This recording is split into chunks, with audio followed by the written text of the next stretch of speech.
Hello and welcome to week 4 of our CT Rando, aka Rando Dalton Imperial Seed of the Week.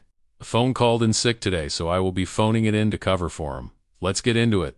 For today's settings, we have Dungeon Shuffle, which means any dungeon or key item check entrance is shuffled among every other check entrance on the overworld. So routing can get very chaotic indeed. We also have Chrono House Shuffle, meaning your starting location can be in any time period. These locations are strategically picked to ensure that you always have easy access to a gate and some checks. Gates are also shuffled, so we have no way of knowing where we'll end up when we take one. We have 2 starters, because Entrance Rando is famously pretty hard to fill your party in.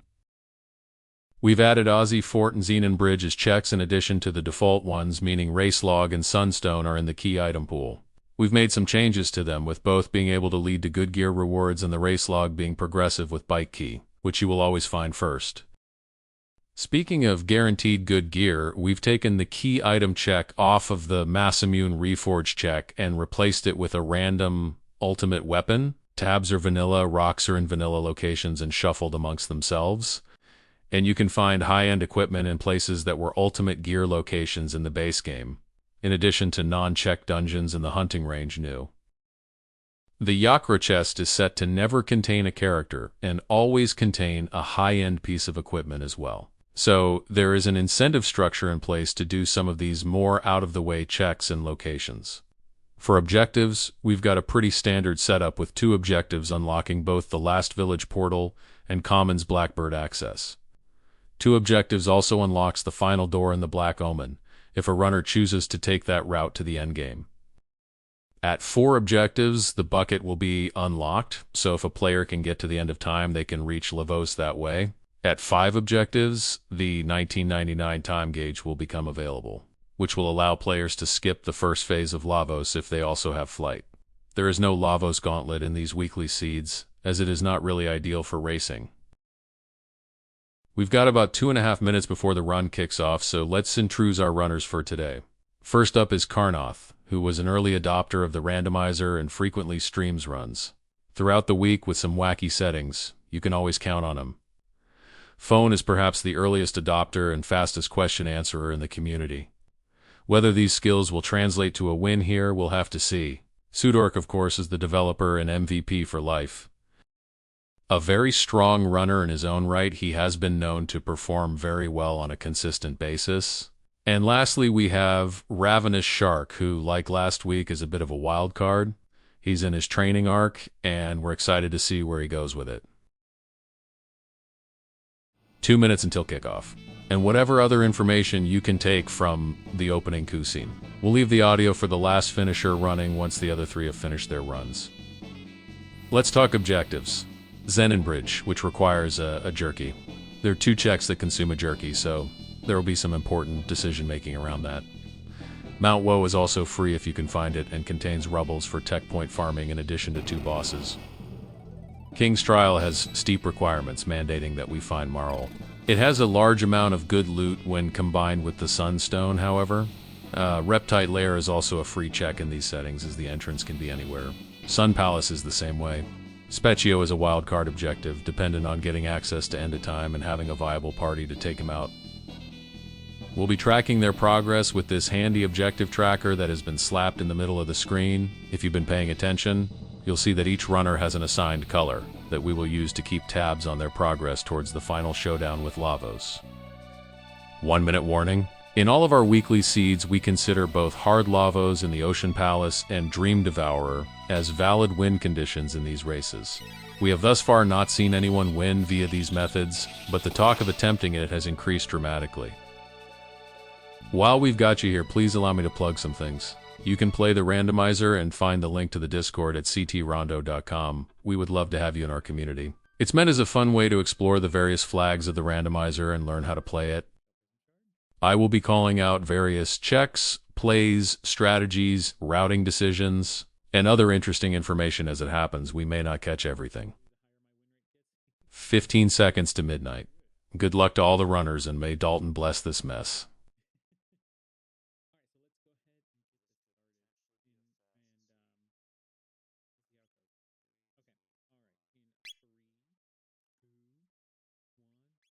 Time starts when we hit wait, and we start with a Magus and Robo, an interesting party with some decent synergy potential, with a good elemental and physical coverage and some potential healing.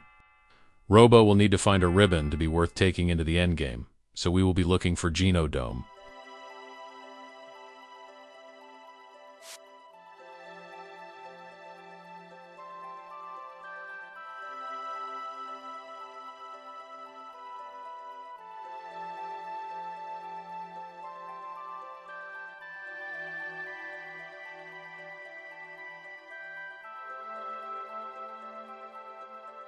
For Robo, we have high rolls on Laser Spin and Rocket Punch, and for Magus, we saw a Dark Matter and Dark Mist combo. We may see some Fire Tackle and Super Volt action in the early and mid-game. A little Android 13 Magus and R series action for Carnoth palettes today.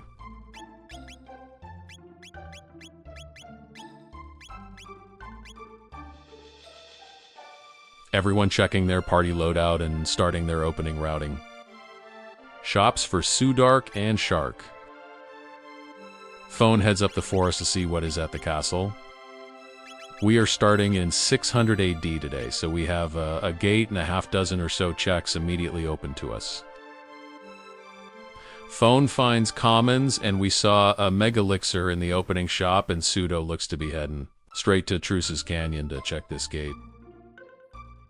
You love to see commons because it gets us to our Blackbird for flight unlock after 2 objectives or Ocean Palace completion, and it opens up an additional check by talking to the plant lady and spawning the Sunken Desert entrance. First objective found already with a Reptite lair at the Cathedral location for Phone here.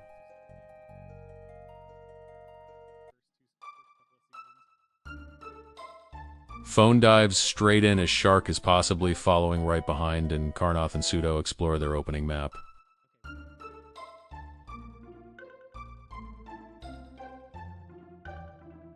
We see a Death Peak at Xenon Bridge, which unfortunately we cannot access as of right now because it requires a clone and a Chrono trigger, but we will keep that in the back of our minds in case it comes up later. There is, of course, the Swag tab. Phone heads to his first objective boss now, and we'll see what we get from it. It's a ruby knife, which means going through Ocean. Palace is on the table, with Magus having the ability to open the door to the Zeal throne room. If you look at the bottom left, it appears that Pseudo has found an additional objective out in the open. Phone finds a Lavos spawn of some kind at his boss spot. So with the benefit of seeing every runner's screen, we know there are 2 objectives and the commons just sitting here freely. This means early flight is very much a reality that we need to prepare for, as Pseudo finds a Giga Mutant at his Sun Palace and Carnoth adopts the strategy of mapping everything out before deciding his next play. At such a low level in the early game with 2 decent damage dealers, these opening boss fights will not last very long. Phone is the first to put an objective on the board, and he collects his ruby knife. Pseudo immediately follows suit and completes his objective, so we'll see what it gives him as well.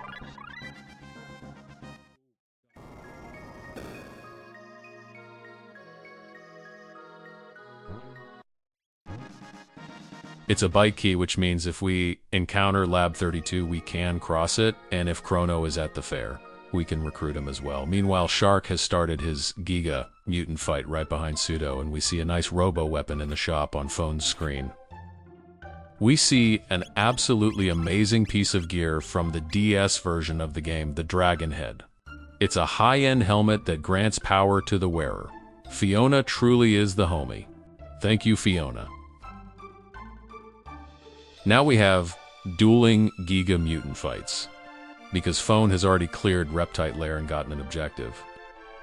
His Giga Mutant will be 7 levels higher than what the other runners are dealing with.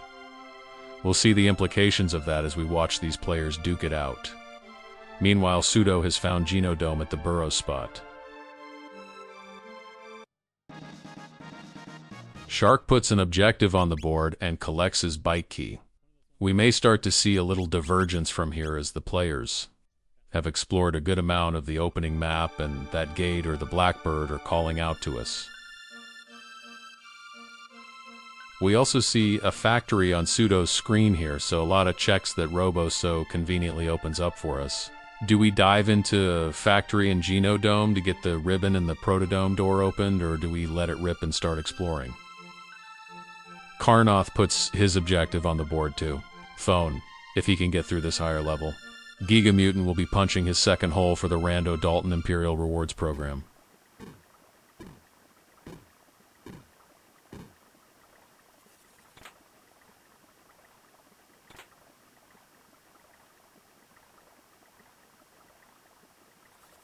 Pseudo takes a leap of faith into the unknown, not content with what the world has offered him thus far.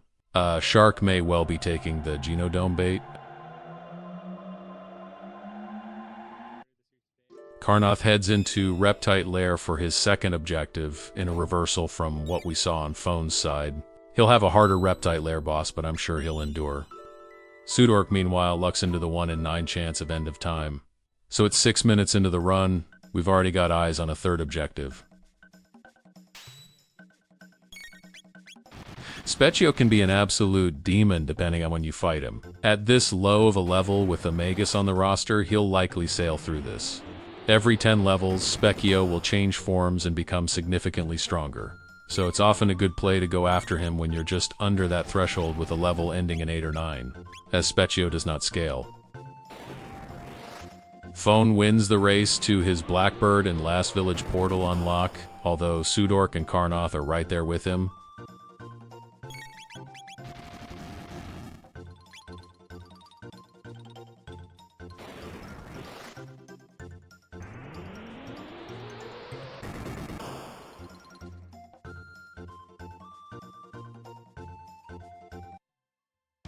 Shark now also finds his way to end of time.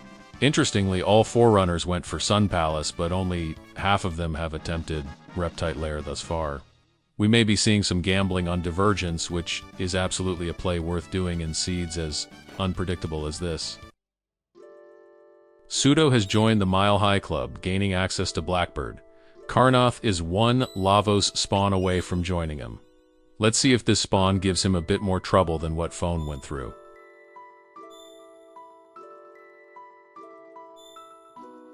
Ravenous Shark opts out of Specchio for now, with both him and Pseudarc committing to the end-of-time exploration. Phone has found a castle and begins to loot it.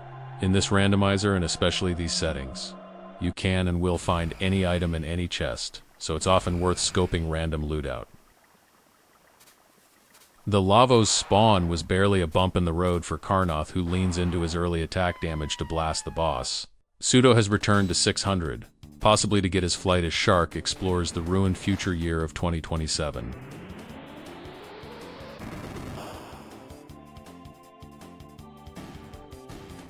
Phone sees Marl in the castle, gaining a little bit of knowledge that may serve him later if he chooses to do Cathedral.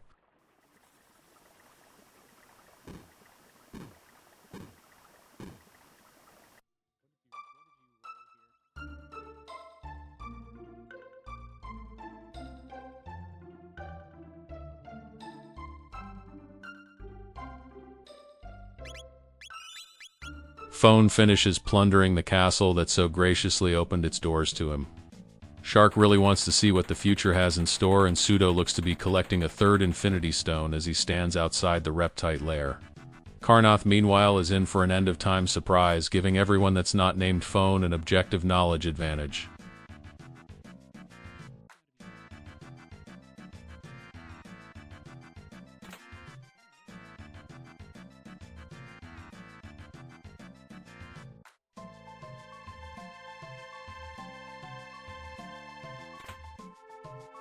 Phone is the first to take the Protodome bait, showcasing how much less annoying Geno. Dome can be here compared to the base game, with the additional skips that can be taken. Shark commits to the sewers, so he's going to have a lot of opportunities to do things nobody else is even aware of. Carnoth pulls Specchio.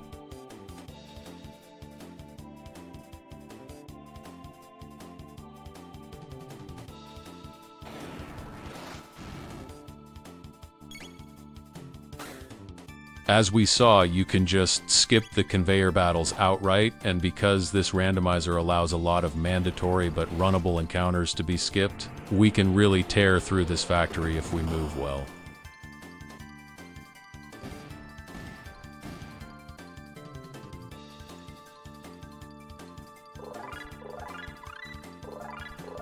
We've got a Flea Plus in the sewers, who is a mini-boss and not much of a threat, but can be decently rewarding when defeated. Phone showcases his super secret Genodome techniques as Pseudo and Carnoth push through their third objectives. Only one more objective will be needed to unlock Lavos, so they will be well positioned to gain power and finish.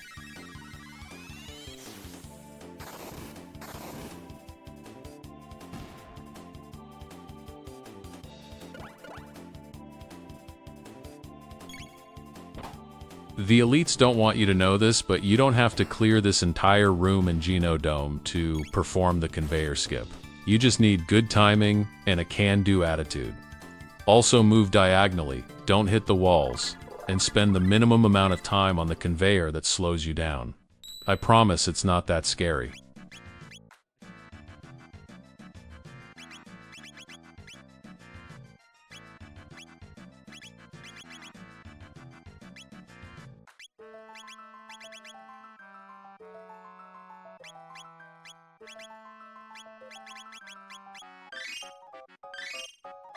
Shark finds a snail stop at the other end of these sewers at the base of Death Peak. Sounds like a great place to get a bite to eat. And of course, the owner has the best seed in town, but he's saving it. This seed, should you choose to accept it, will allow us to complete 2 checks in Eris Dome, which dramatically increases the value of going there. We do see a Zeal Palace at the Keeper's Dome entrance, so while Ocean Palace is not an objective today, and objectives are certainly not pushing us there, it is another way to get to the last village if you can't find MT Woe for the portal to get there. It's also fun having potentially 2 different bosses at the Twin Spot and the Big Daddy Hard Lavos.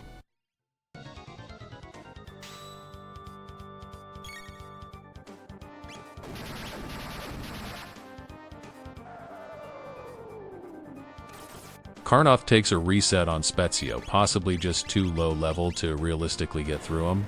Meanwhile, Sudork is fighting the highest level Lavos spawn we've seen thus far. Shark looks to be headed to the throne room, so we'll see what Bro is cooking there.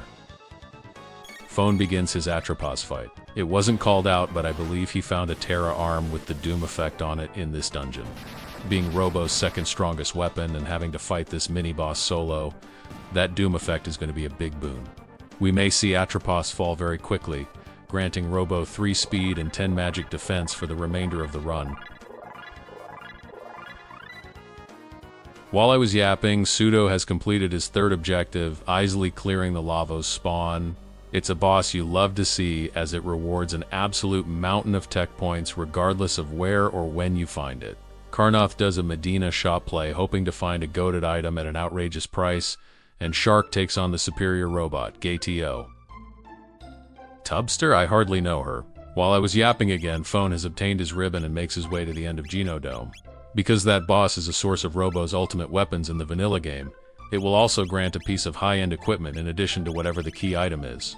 Shark has completed Gato, and will likely nope out here. Carnoth sees 2 absolutely monstrous weapons at the Medina shop. A dragon arm with an automatic 20 MP 4 times crit on attack, and a Crisis MP Dino Blade. These effects are not present in the base game, but they have found a home here, and we love them very much. Both are, of course, 65,000 gold to purchase, but Carnoth may come back to get them when he's loaded.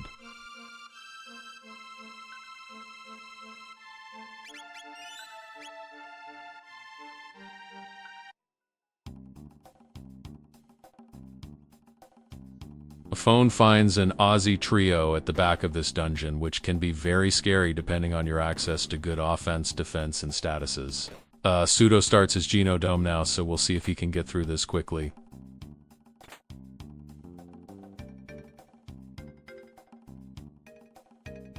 Carnoth heads into Hecarim Cave. Because of the quirks of these entrance settings, we do not know where Vortex Point will spit him out. He may be on a completely different track from the rest at this point. Ravenous Shark wakes up in Chrono's house, ready to go a different path. Magus very close to death for Phone here. These guys really don't like him. Understandable, perhaps. The trio loves to deal a lot of physical fire and shadow damage and counter every attack you perform.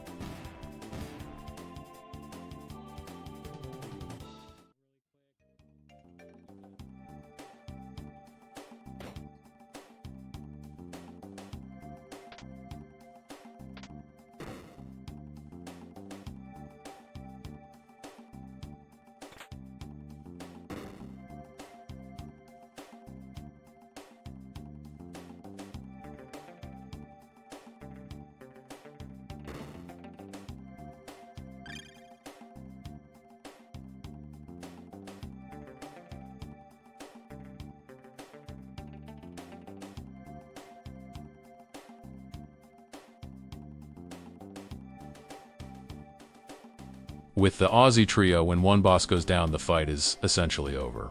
The other minion will shortly run away if they are not killed, causing you to lose out on some drops in experience. If Aussie is killed at any point in the fight, the minions will also instantly die.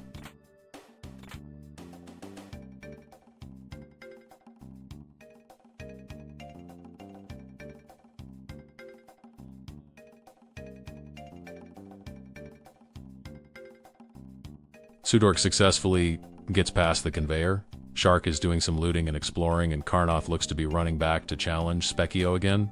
Phone has all but defeated the trio, and we'll see what he gets from it.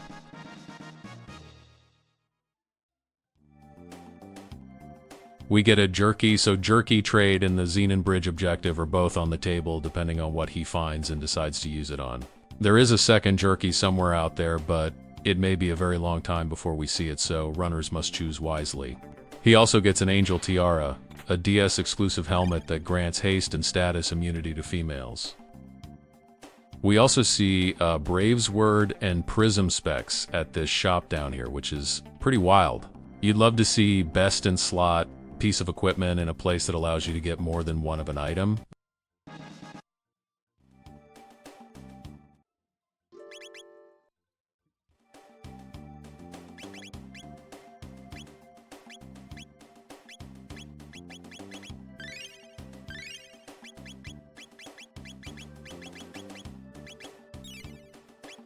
Phone looking to be doing some stock trading to perhaps purchase some new sunglasses. Can't say I blame him. Carnoth may be coming up on the end of this Specchio objective, which will put him and Pseudo in the meta progression lead with 3 objectives each, followed by Phone with 2 objectives and Shark with 1.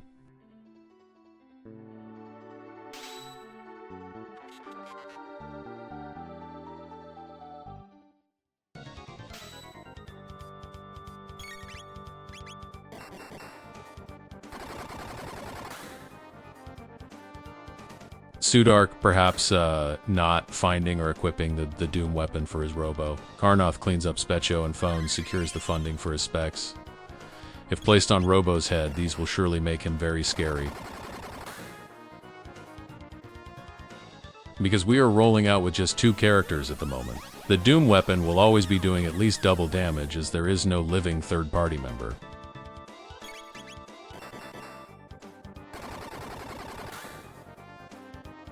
Carnoth begins his future exploration. We'll see which direction he goes with it. Phone and Shark high-five in the forest.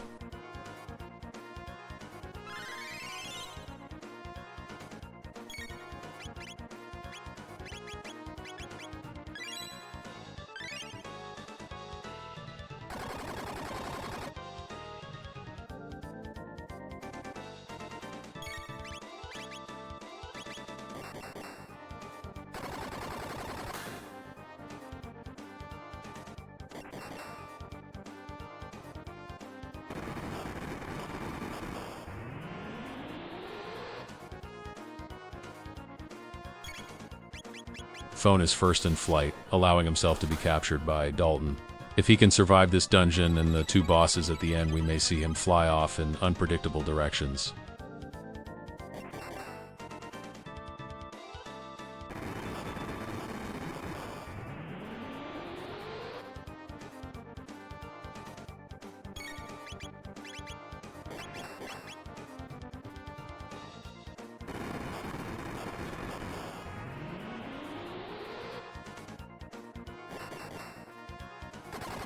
For Blackbird, if you visit the vent all the way at the bottom of the upper section, you can peek the bosses you will be up against. This can be really helpful for deciding your gearing, strategy, or even if you want to reset out without committing a lot of time. Additionally, we'll see the fast Blackbird strategy here. Pseudo collects his Robo Ribbon. I cry every time. We'll watch his Aussie Trio attempts and see if he also heads to the commons for his wings. For the fast Blackbird route, you put your most capable character in front with all their gear and unequip the other party members. The first character's equipment is free in this chest at the top left. From there, you take the top center path and go left, down the ladder. Hug the left wall and enter into the door to the item chest and wing. After clearing this encounter, you simply open the item chest and re-equip your other party members if desired. Just note that you will have to fix their equipment after completing the dungeon, as the game will automatically equip whatever gear they entered the dungeon with once you are out.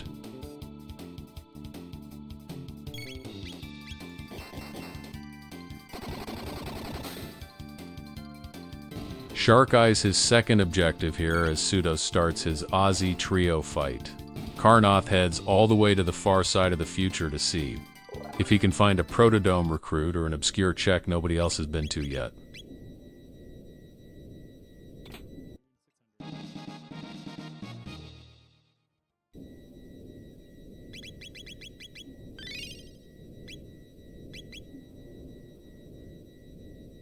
Just like with Phone, Magus survives by the skin of his teeth in the Aussie Trio opener. Carnoth entered into Northern Ruins at the factory spot and exited at Northern Ruins 600 in Koras. I'm told this is not in fact a soft launch of decoupled entrance Rando and was a bug that has since been fixed. Carnoth finds Chrono at the burrow guarding a chest containing a key item. Because we do not have the hero medal or mass immune, Chrono will not get out of the way. Shark heads into the depths of Reptite Lair. One thing that makes the Blackbird interesting is that there are many optional encounters you can take, depending on your routing. If you find enemies with lucrative drops or good rewards, generally you can farm a lot of them in the various rooms. There's also a very high enemy count fight in the bottom right that is nice for some quick levels. Carnoth grabs one of the more obscure item checks talking to Toma in the Sequence Break Kora's 600 area. Phone looks to be trying unsuccessfully to farm some tech points off the turrets on the wing here. Turrets are more or less empty woe rubbles with frickin' lasers on their heads. The mechanics are similar as are the rewards.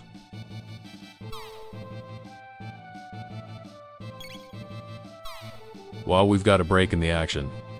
Let's go over kind of the meta progression, as I'm sure those of you that are not sickos obsessed with this randomizer may be a bit lost. We want objectives to get to the end game, and we want the power to finish out the run. These are the two main components to a successful finish. In terms of access to the end game, everyone but Phone has found the end of time, and Pseudo and Carnoth are both one objective away from unlocking the bucket to get to Lavos.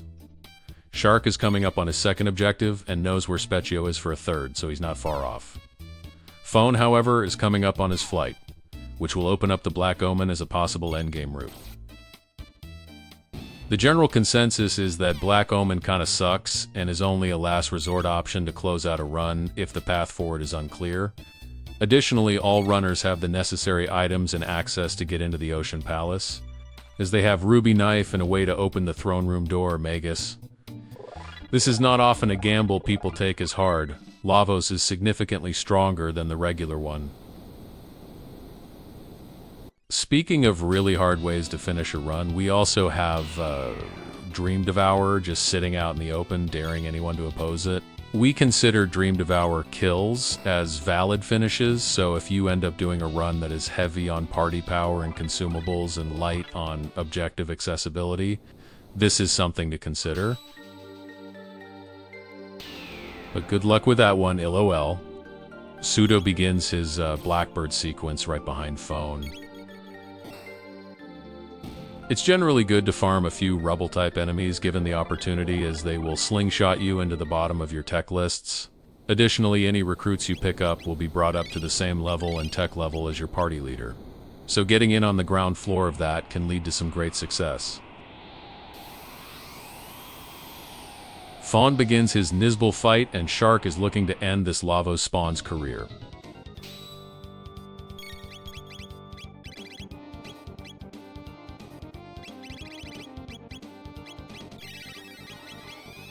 Pseudo opts for the quick Blackbird but puts Magus in front instead of Robo.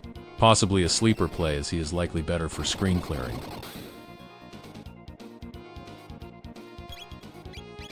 You may have noticed Nizbal being shocked by something other than lightning.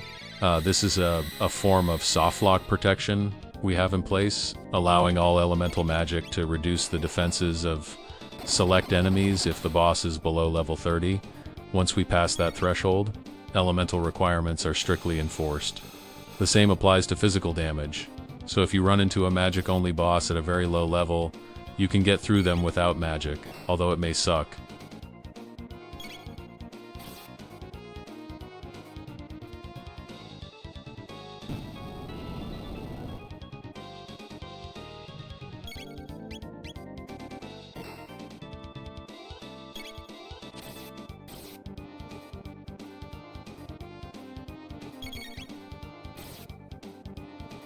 Karnoth finds absolutely nothing at Protodome. We may award him some charity finish time adjustments. If his finish is close as the bug he encountered forced him to run all the way back up here a second time.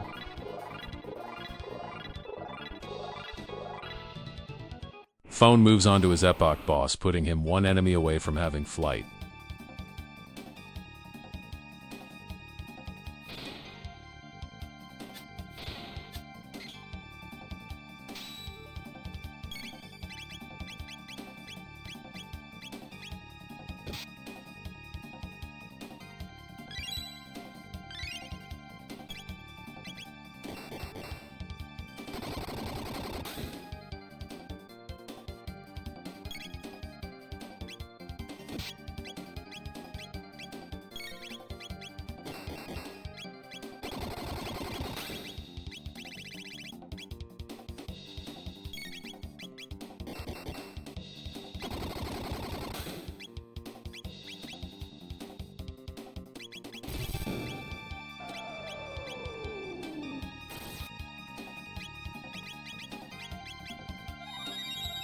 Pseudo approaches the bosses right behind Phone as Robo takes a dirt nap on Phone's screen. With scaling in place, we can never underestimate an enemy.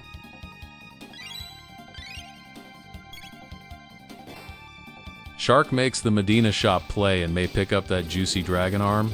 We're not sure where Karnoth is headed yet, but we'll keep an eye on him.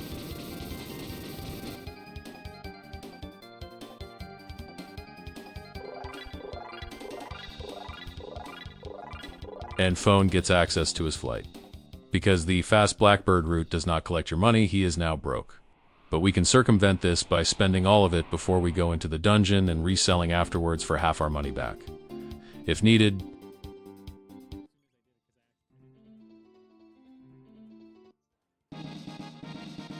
Karnoth heads to the back of this Heckering cave as Phone immediately abuses his flight to get some quick tabs going.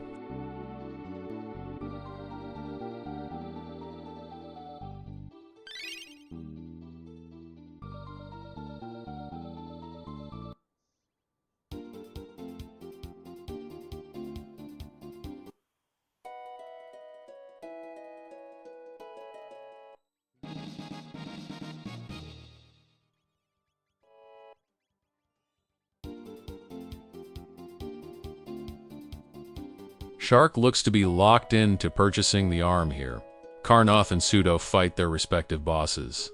We really want to find a character pretty soon here, or this run may get weird. There's a Mud Imp in Heckering Cave. Buff Mud Imp, buff R-Series, buff Dragon Tank, I'm always saying this. Of course, they're often a decent threat in this randomizer with the scaling applied, so you do have to learn how they work eventually. Maybe not this time, as Karnoth just throws magic at the problem.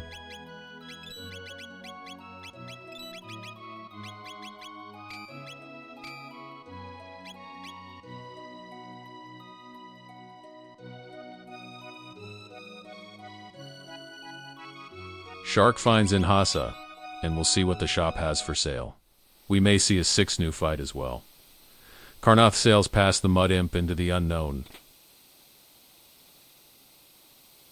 While we've got a moment, let me resuming rambling about the endgame. In terms of power with this party, we really need the speed and magic defense the ribbon provides Robo to finish the run out if we don't replace him. So Geno Doan should be considered semi-mandatory so far. We've seen a lot of excellent things in shops like weapons, specs, megas. Carnoth finds the mainland of 1000 AD. He's got to be happy about that. Lots more shops and check locations, with Dactyl Nest being the first one he finds here. Shark Seeds Melchior selling a Valiant Pearl Edge. For those familiar with the FF6 weapon Valiant knife, this works like that in every way that matters. It's potentially a very strong effect with the right setup.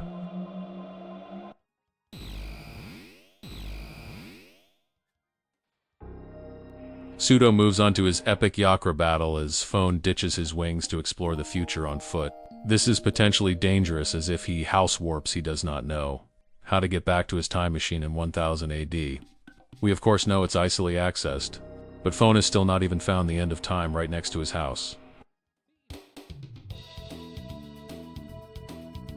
Carnoth gets the first key item in what feels like 100 years, scooping up the Chrono trigger.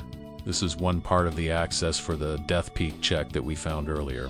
Additionally, it allows us to the Beckler clone game at the fair for a peekable key item check. Unfortunately, the prison break is also a dead check for Carnoth. 32 minutes in, and no runner has found a recruit yet.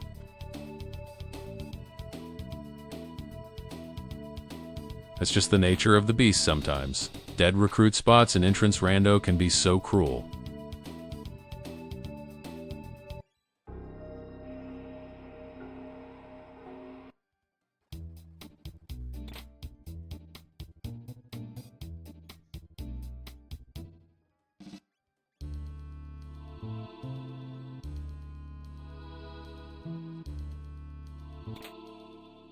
Phone on his way to a disappointing right side of future and a walk of shame back to his time machine.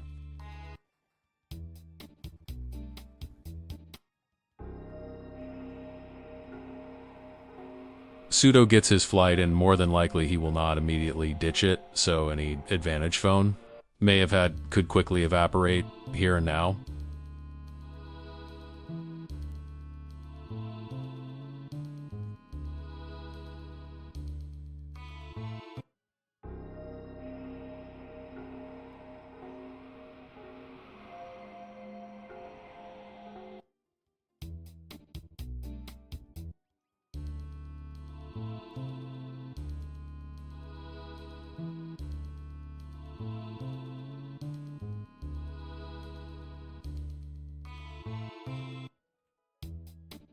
Carnoth gets some free loot from the tutorial house.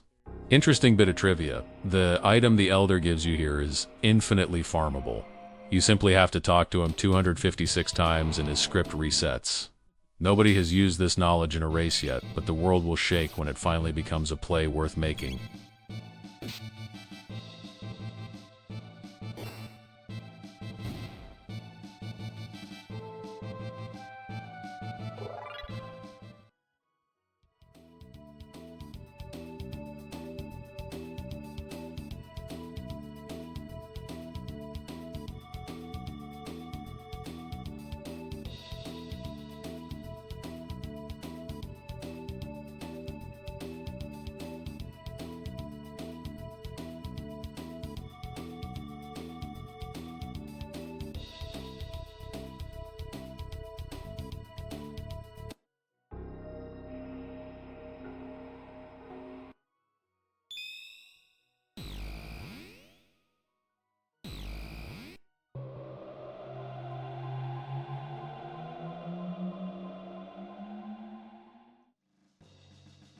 We're sensing a bit of routing choice paralysis in our runners here, with no recruits anywhere and a lot of dead ends in the places they've explored. Sometimes opening the seat up can come back to haunt you.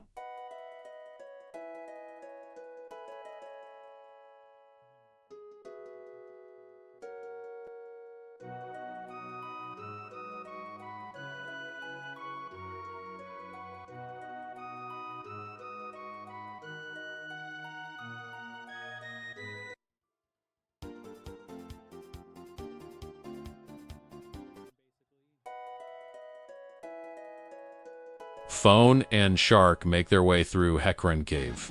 Pseudo starts grabbing some tabs while looking for his next play.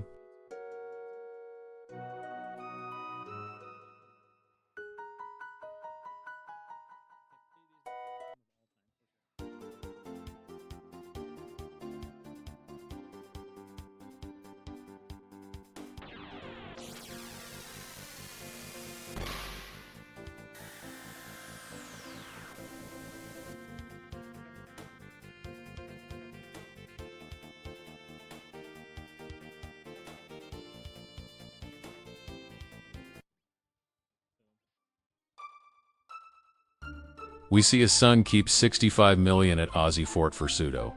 Not what you want to see with no Luca and no Moonstone on the table. Phone high-fives Shark and Hecarim Cave fight in the Mud Imp. This boss can truly be a nightmare if you lack the damage to blitz the imp down.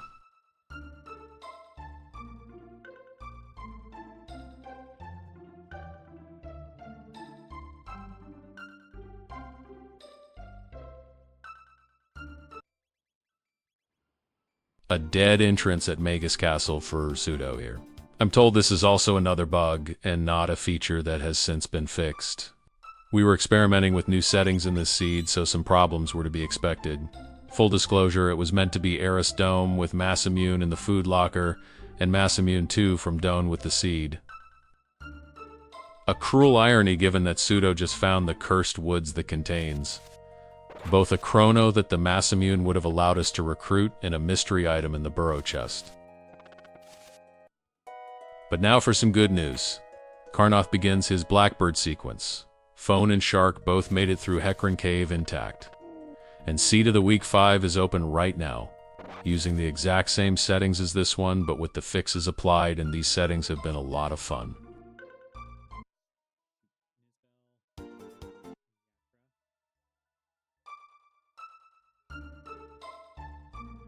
Carnoth, adapting to a shifting reality, appears to also be going to the fast Blackbird.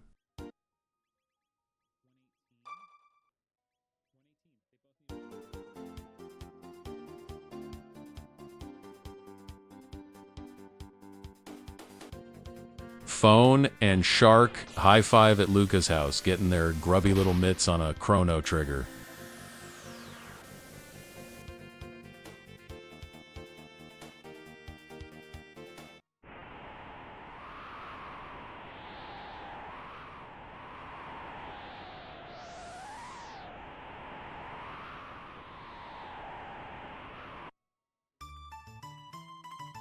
Pseudo finds the Millennial Fair, but unfortunately does not appear to have the Chrono trigger yet.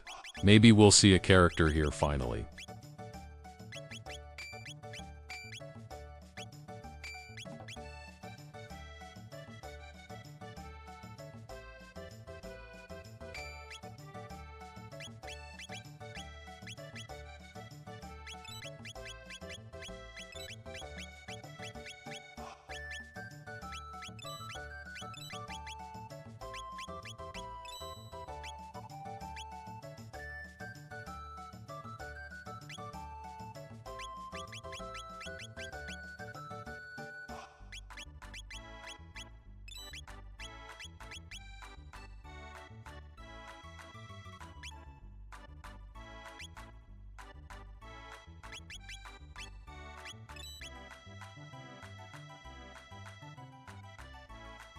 We did see a few power meals purchased for Pseudo there.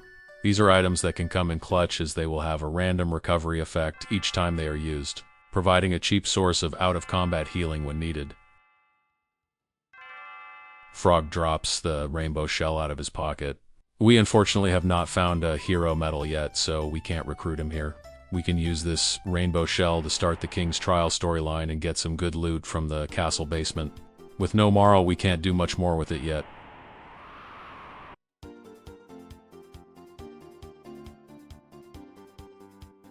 We've seen a few people find this Mayor's Manor on Shark's screen, but we haven't addressed it yet. Shark peeks a pendant here for the Jerky trade. We do know Jerky is at Geno Dome and Zeal Palace, and thus the Mammon Machine are accessible, making this pendant a potentially lucrative pickup. Whether it's worth sacrificing the bridge objective, we're not so sure. Phone heads into the desert, despite not having Luca to finish out the check.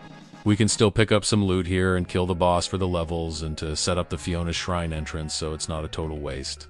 Pseudo dives into the halls of Kajar to pick up some groceries as Karnoth preps for his Blackbird bosses.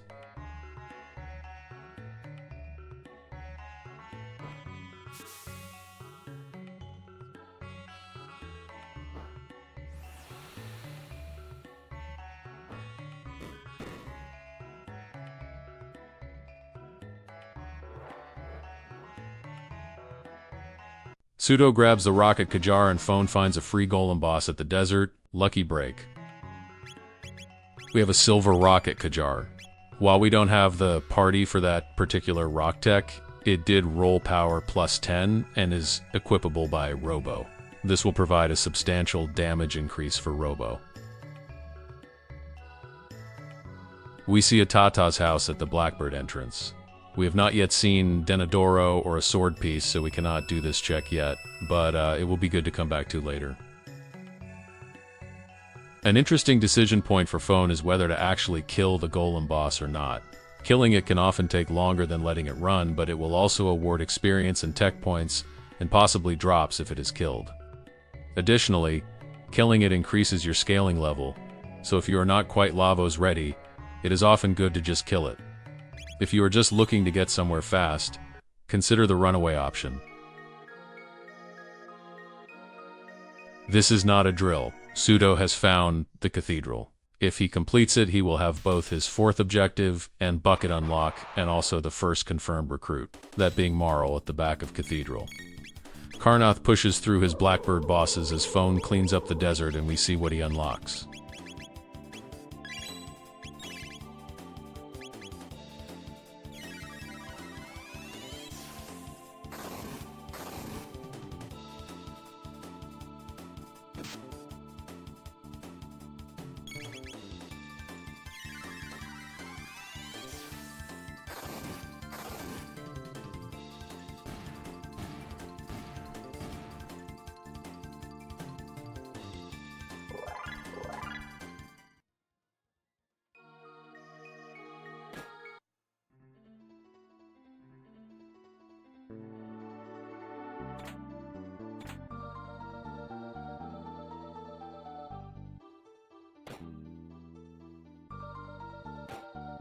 Phone finds a North Cape, yet another potential recruit spot.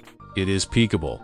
If a party member doesn't teleport behind you at the start of the encounter, it is a dead recruit. There are only a few dead recruits in each seed, so we're running up against the inevitable recruits the more of them we find. It was, of course, a dead recruit spot, lol.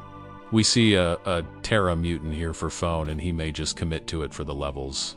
While he does not have the objectives to get the bucket unlock, he may be the closest to finishing in terms of power due to the amount of bosses he's cleaned up.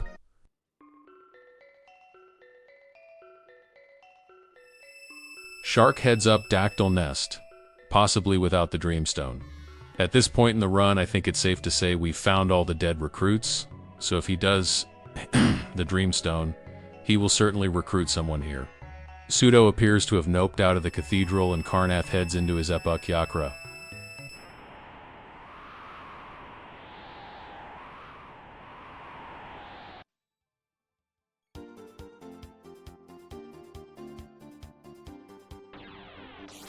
No Dreamstone for Shark yet, you hate to see it. He was so close.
Shark seems to have found a speed tab farm spot in this dactyl nest. Let's see if he exploits that. Phone crushes the Terra Mutant.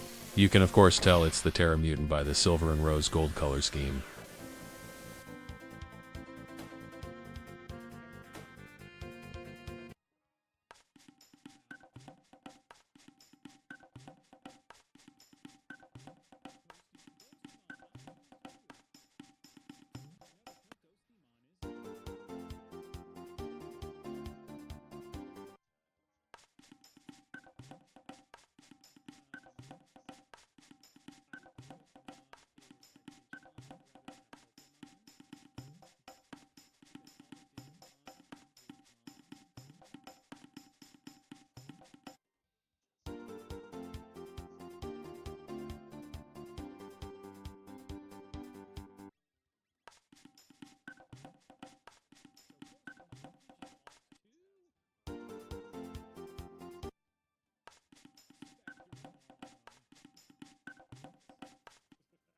Karnoff gains his wings.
Phone finds his way into the fair.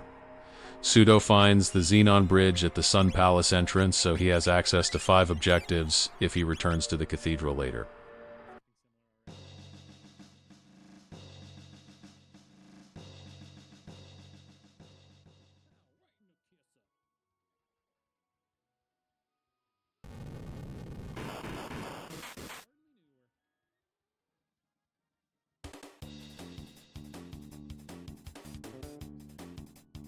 A lucky gambit for Karnath here, finding an excellent Magus weapon from the Carpenter's wife. Pseudo appears to be committing to the bridge, and will have his bucket unlock if he can conquer the boss at this bridge.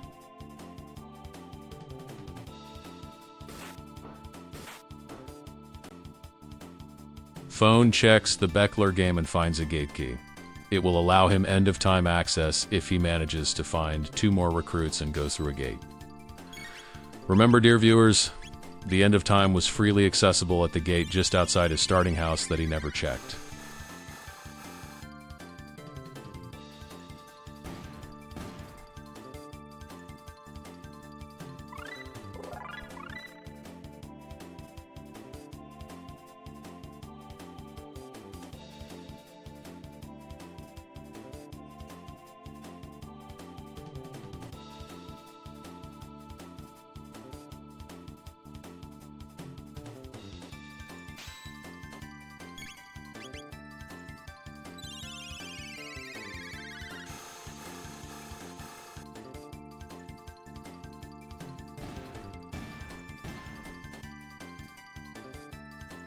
Phone one-shots what is objectively the hardest skill check in the entire game. Let's see if he can put that gate key to use.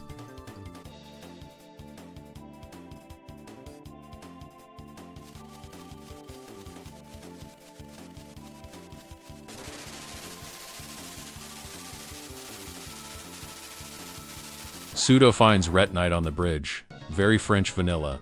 Thankfully, he has excellent physical damage and access to water magic. This shouldn't be too bad.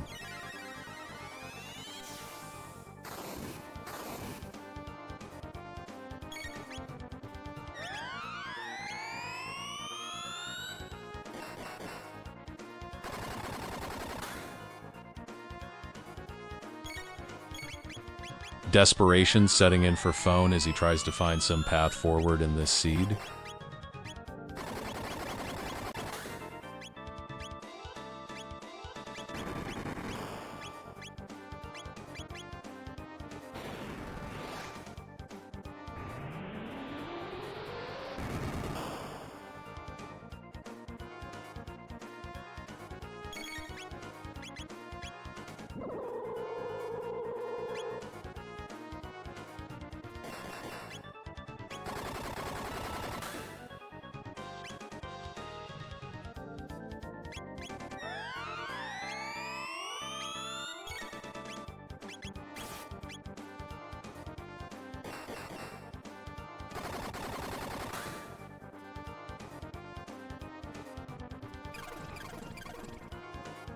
Phone finds the Kingdom of Zeal. Sudor continues to plug away at this boss.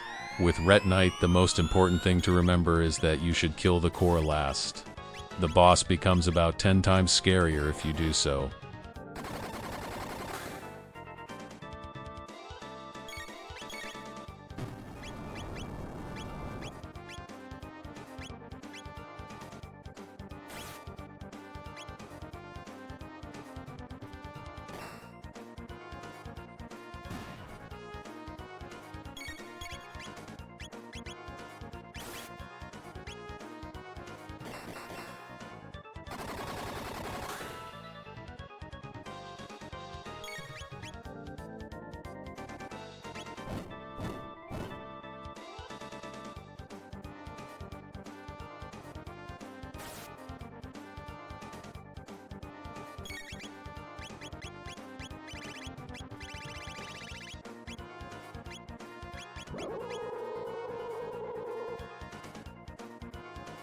Carnoth finds Denadoro, paving the way for his Lavos Bucket unlock.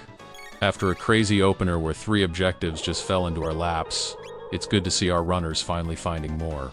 Phone finds one in Cathedral as Pseudo tries to keep Robo alive long enough to get his bridge objective. Phone will be thirst to recruit if he finishes this.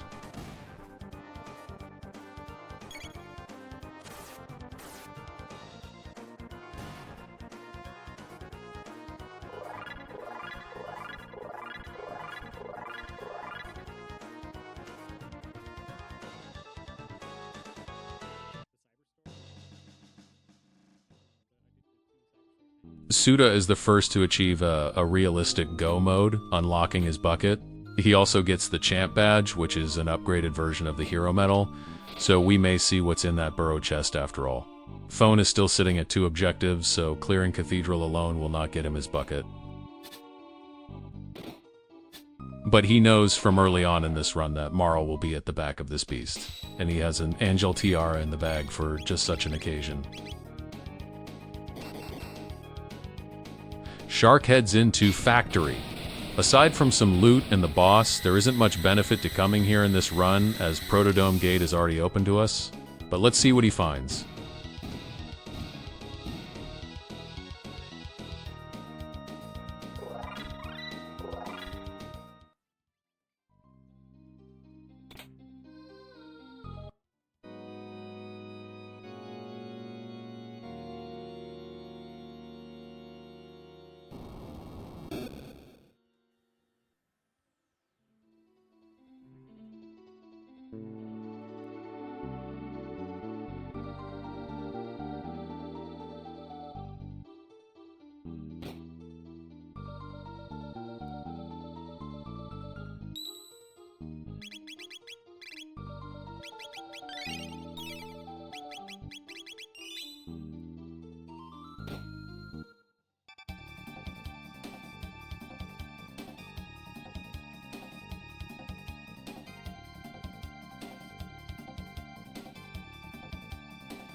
We have a Mega Mutant at the back of Cathedral.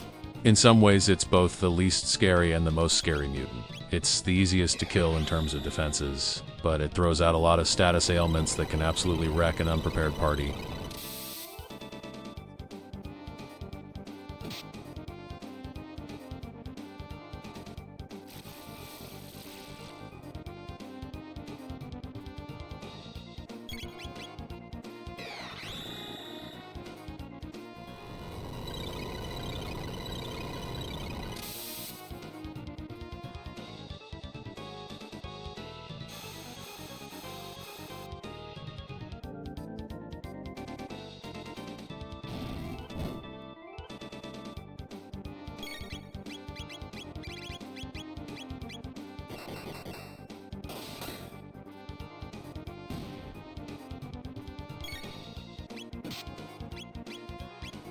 Mutant goes down for phone.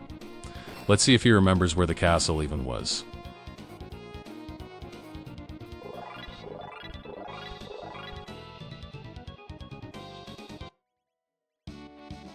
Pseudo heads into the desert, possibly making the same gambit phone made earlier. Carnoth is doing something.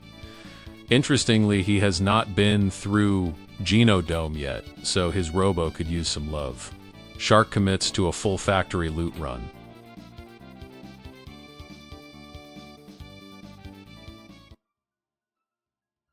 Eagle-eyed viewers will note that the names of the enemies on Carnoth's screen are a little weird. Let's see if anyone can solve this mystery.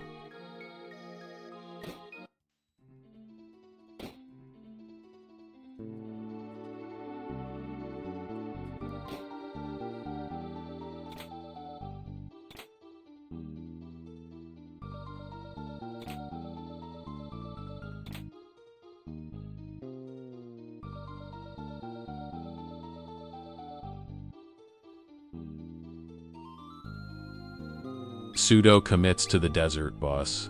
I got a quick peek at Carnot's party and he was at level 33 while Phone is at 44 with his lads. There's something to be said about just taking what's in front of you and gathering power, even if it's perhaps not the ideal play for your routing strategy. There is a balance that has to be struck between logic solving and power solving to truly excel. That said, this should not be read as an endorsement of any one strategy in this run. We still don't know where on that spectrum anyone has landed yet. Carnoth and Pseudo will both have the bucket unlocked and could have silly gather whatever power they need right now.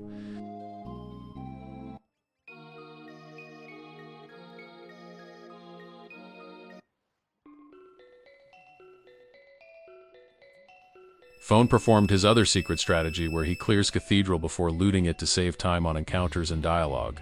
For those of you that solved the puzzle on Carnoth's screen, you win. The prize is a Dalton Plus, who is often quite dangerous and handsome.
Golem boss goes down for Pseudo.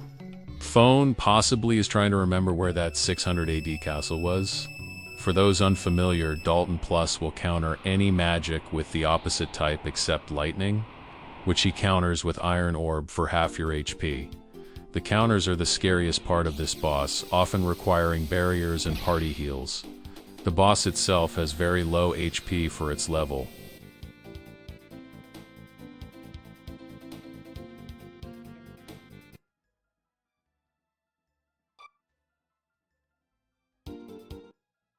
Dalton goes down for Carnoth. Bucket unlocked on the left side of the video.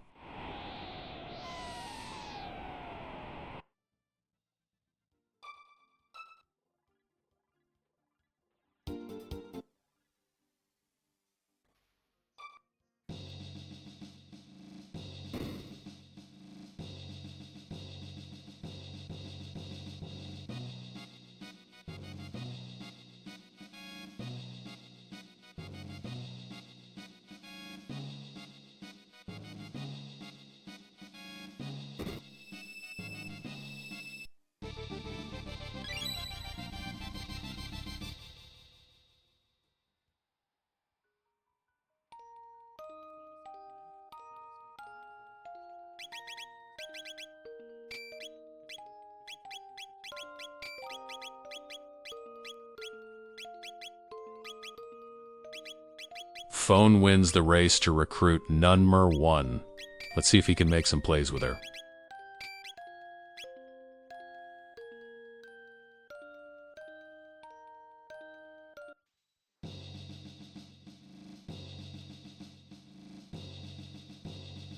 Carnoth makes the plunge into Giant's Claw to get possibly some power and to continue searching for a way to recruit a Acharacter. Shark finds some hands in the factory. Pseudo, meanwhile, nopes out of the North Cape fight. We've got Carnoth in Giant's Claws, Shark catching hands, and Phone doing some prep now.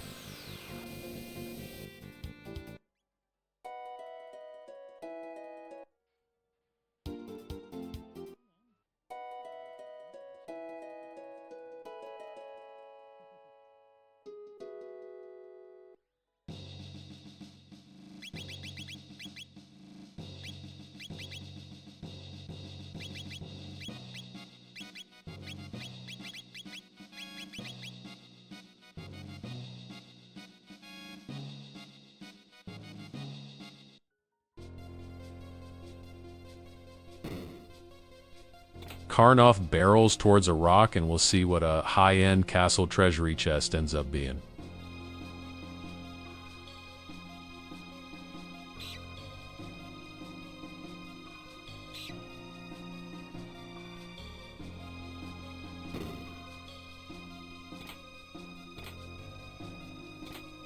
We find a safe helm and Brave's Word in the basement, and we get a key item now that Marl has been recruited. It's a sunstone, which could be very lucrative if we find the prism shard to complete this monster of a quest.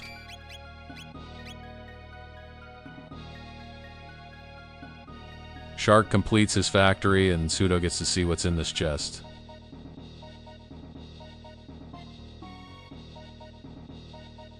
Another jerky. Carnoth farms some tech points.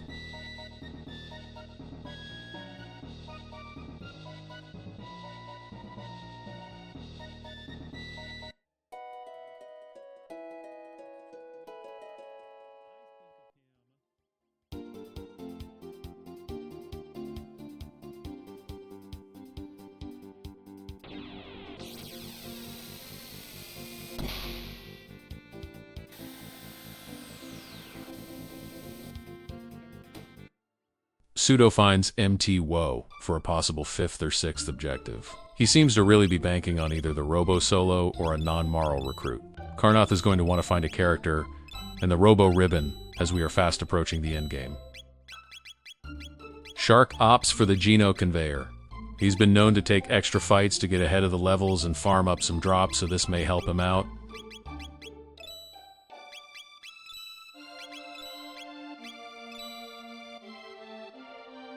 Phone done some serious shopping. Pseudo looks to be committing to the MT Woe, so he will almost certainly be skipping the Lavos shell fight.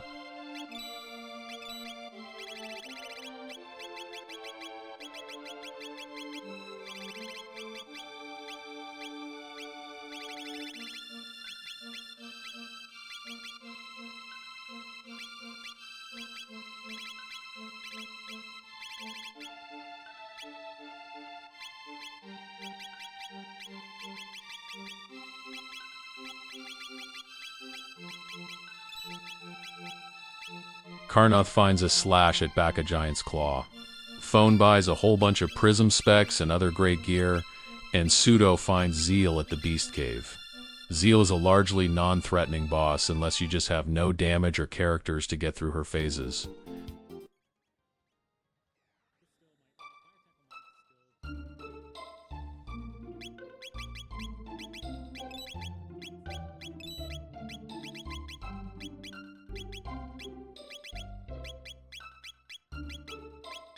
Carnoth unfortunately has gone this entire seed without the Doom weapon on Robo, and he's definitely feeling the burn on Slash without that.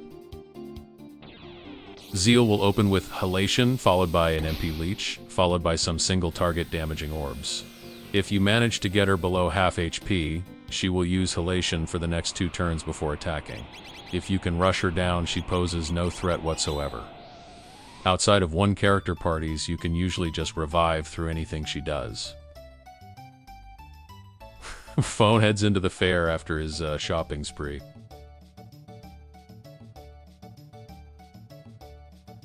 Fights a Super Slash for possibly some last-minute grind or to get his combos online. Pseudo gets through Zeal without much issue.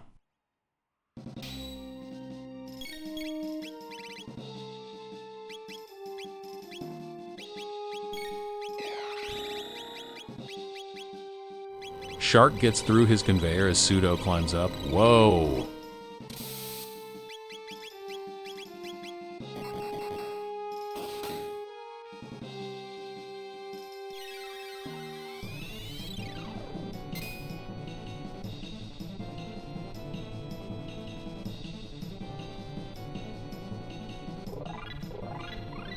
Phone finishes off his mini-boss, and Carnoth gets through his Giant's Claw. I think it's safe to say we've entered the end game. Our runners are scrambling to get their power and Lavos unlocks sorted out, and we will start to see some plays soon.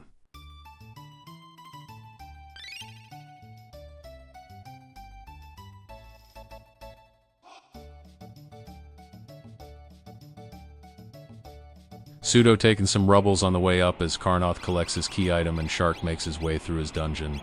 Phone acting a little sussy with all this prep and hanging out at the fair.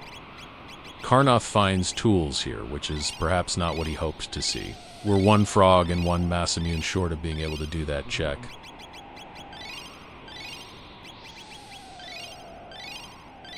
Phone dumping his tabs. My tummy hurts.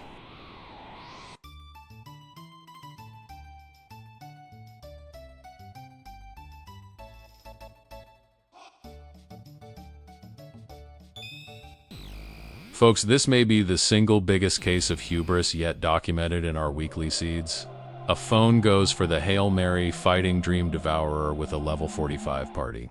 Carnoth, meanwhile, has found a Dreamstone in the Dactyl Nest, so we'll see what character is up there.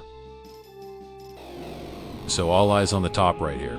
Dream Devourer opens with a ludicrously strong magic attack. It is shadow damage, so it can be absorbed with vests or mails or mitigated with dark helms or Magus innate resistance. Phone threw a bunch of money at Shadow Absorb, so he earned some free damage on the opening turn. The Dream Devourer is a heavily scripted boss with high stats, but there is very little RNG to it, aside from who it targets with single target abilities.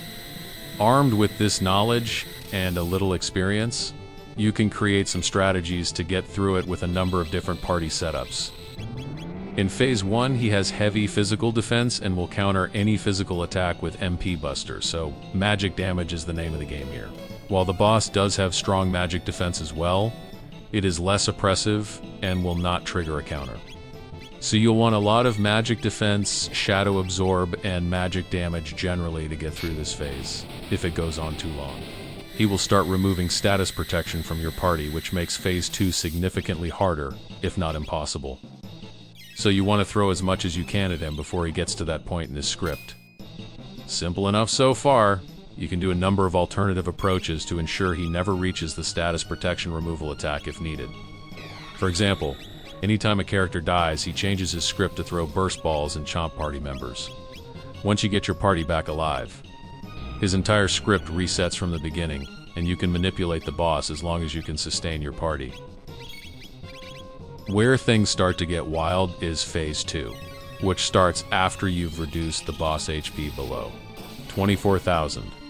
He will perform a barrier change, at which point all magic will be absorbed and physical defense will drop. Any attack on the boss will trigger a very high damage obstacle which applies Confuse and could very well one-shot some party members. If you survive that, he begins a new script, starting with an empowered destruction rain that is strong enough to blow casters away, if not shielded. Phone makes it to Phase 2. His Robo is lacking in both magic defense and status protection, and as the sole source of physical damage this may seem questionable. But keep in mind that the script for Phase 2 will also reset when a party member dies, so you have some degree of control over what the boss hits you with. If it is favorable to lock him into the early part of his Phase 2 script, you can do so. As you just saw, even with status protection and decent magic defense, the counter in this phase very nearly wipes the party. You need to be very aware of what your party and the boss are going to do at any moment. Additionally, the boss has very high speed and evasion, so you must always prepare for things to go sideways. Stocking up on recovery, throwing haste and shield, among other things. One fun quirk is if Phase 2's script is reset, the boss will actually lower its defenses a second time, making physical damage highly effective. You can also use a combination physical and magic dual tech such as Robo Tackle to heal the boss past 32,000 HP and overflow it, killing the boss instantly. Although this method is not legal in these weekly seeds for obvious reasons. The name of the game is survive the incoming damage any way you can and keep throwing physical at the boss until someone dies. While we were yapping about this, Chrono found Luca on Dactyl Nest, and Pseudo is nearly at the end of this dungeon. Shark is also coming up on the end of his check. So Pseudo is very nearly Lavos ready, and Karnoth is probably not far off either. Phone's excessive prep is paying off as he is able to just chip away at the boss. Karnoth is looking to get his Robo online as a way of prepping for the endgame. He may be locking into this party and going for it soon. Phone has nearly burned through his mega stockpile with 2 remaining. He'll need to finish this boss soon or he's in trouble.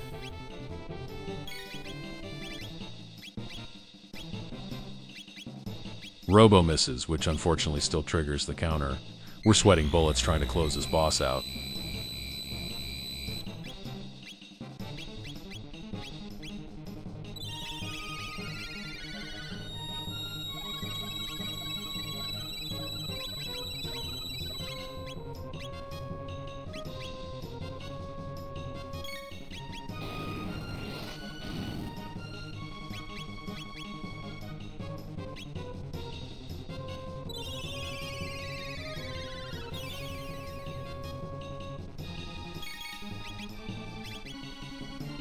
Phone Yolas it, sending a Doom-empowered rocket punch directly into Lava's beak thing.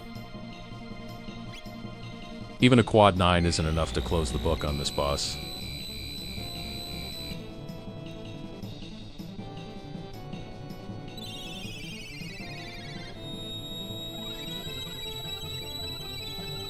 Panic sets in. It's now or never on this attempt.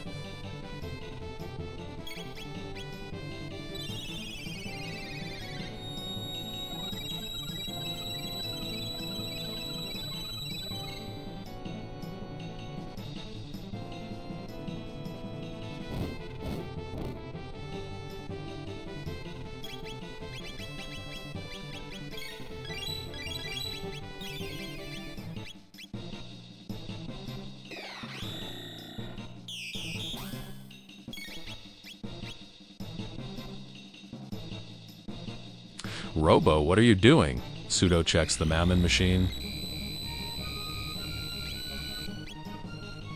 Finds a Chrono trigger.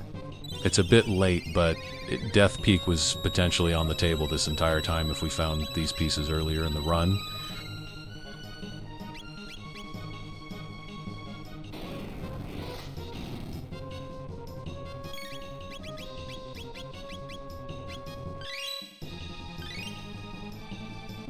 Marl has enough gas in the tank to survive this counterattack, but with Magus down, she could very well be taken out immediately after.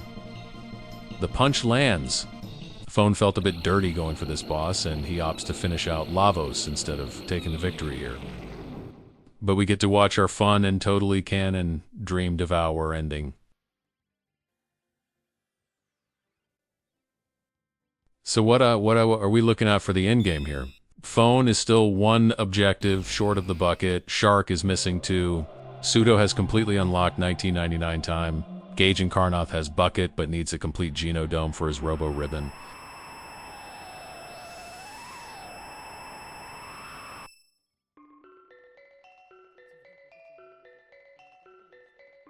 Shark fights Atropos with Magus as Karnoth escorts the koala to his friend.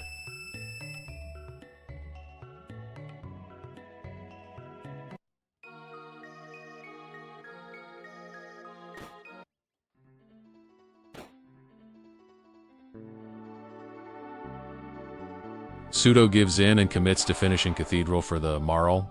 There was some regret behind the decision to skip her for sure. But who could have predicted the cruelty of the recruits in this seed?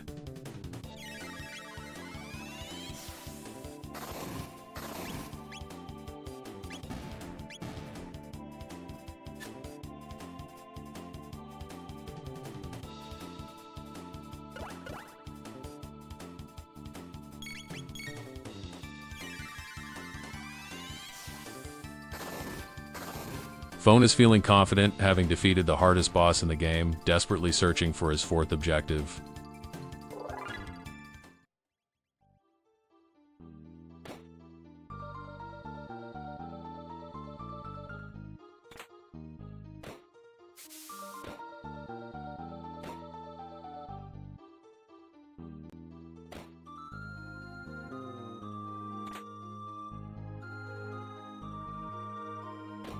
Remembers that you can backdoor this dungeon, so we're 1 mountain and 2 bosses away from Phone's bucket unlock. Shark secures his ribbon as Karnoth begins his Atropos fight.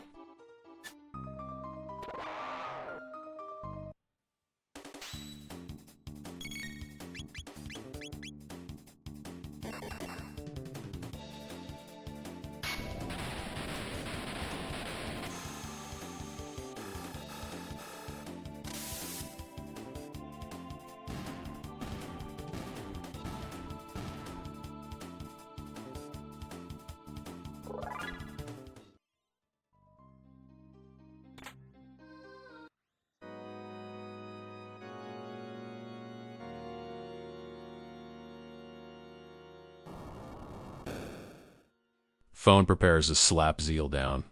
Shark and Karnoth are nearing the end of this dungeon, and Pseudo is 1 room away from his first recruit 79 minutes into the run.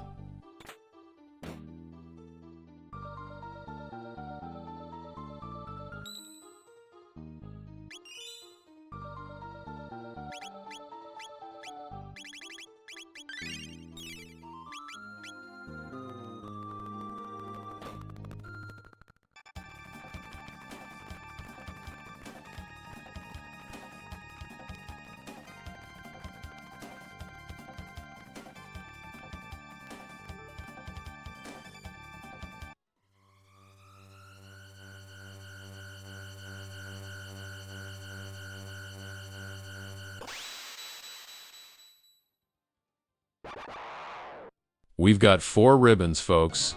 Zeal goes down and Suda begins his Mega Mutant. Shark gets to experience the joy of the Aussie trio with 2 characters, and Karnoth will soon have the pleasure as well.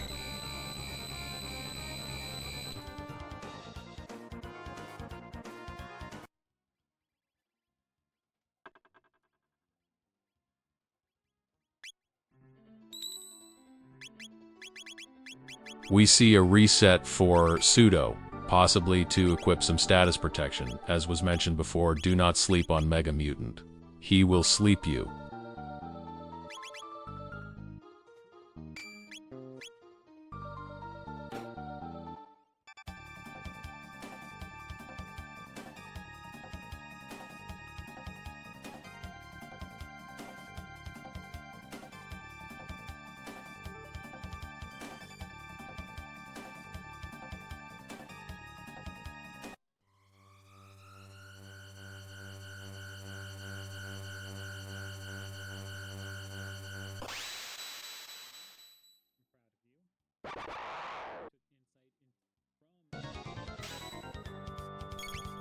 Shark gets his angel tiara and has no queen to give it to.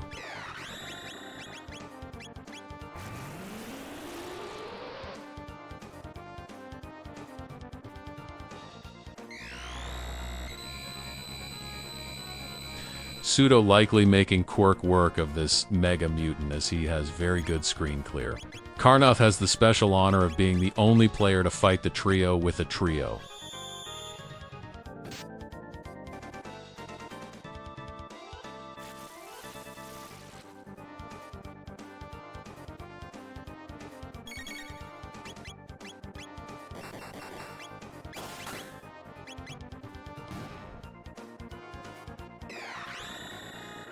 Pseudo has all but killed his Mega Mutant. Meanwhile, Phone regrets never finding Isla as Vanilla Charms mean Haste Helm, aka the Angel Tiara, would be charmable here. Super Slash dropping a casual 425 damage hit to Karnoth's Luca. Don't sleep on these late game bosses.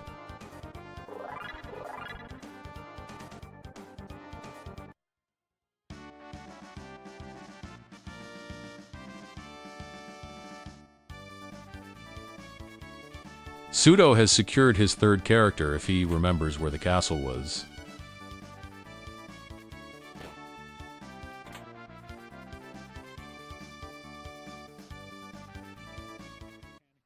And Phone has secured his unlock. He's killed a full 2 bosses since the Dream Devourer, so his confidence levels are off the charts and he's going to jump right into it.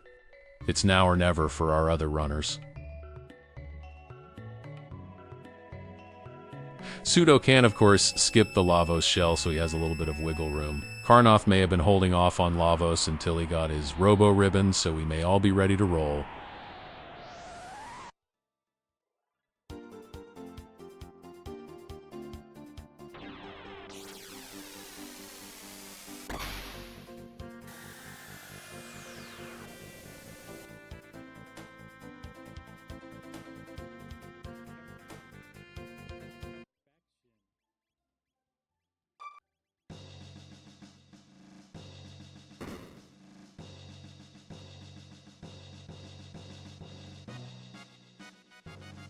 Well, except Phone has not found End of Time, LOL. There's a real opportunity here.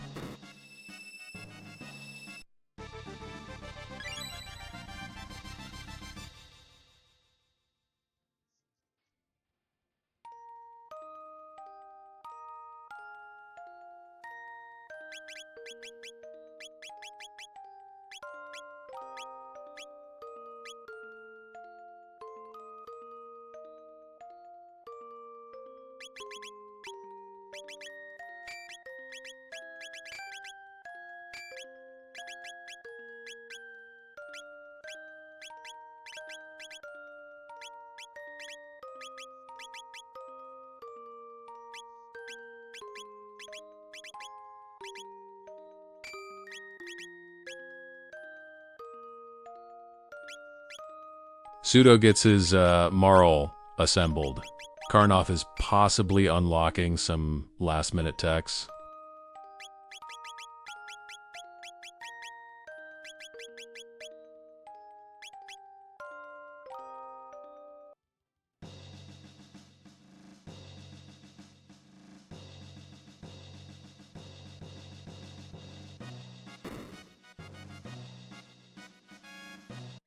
Karnoth's tabs are spent. Phone finds his End of Time.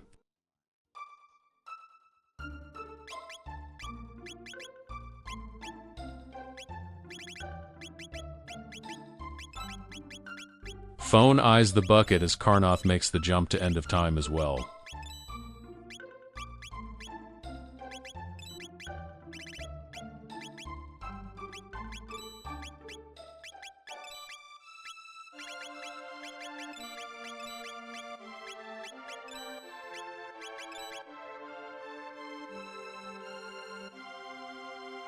Pseudo looks to be doing some last-minute shopping, so he's not behind just yet.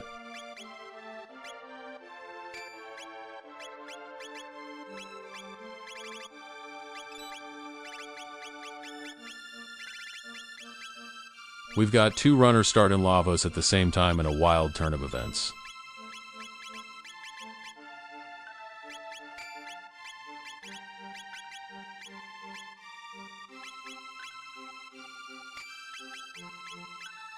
Lavos is, of course, unscaled and fully vanilla, so obstacle is always confuse. The shell only has 10,000 HP, and if you can't get through that, then the second and third phase may not be kind either.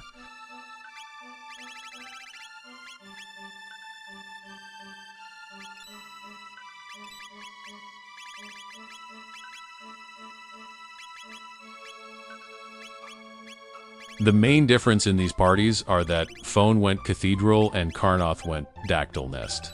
Both players should be capable of getting through this. Phone looks to have a little bit of an edge damage-wise.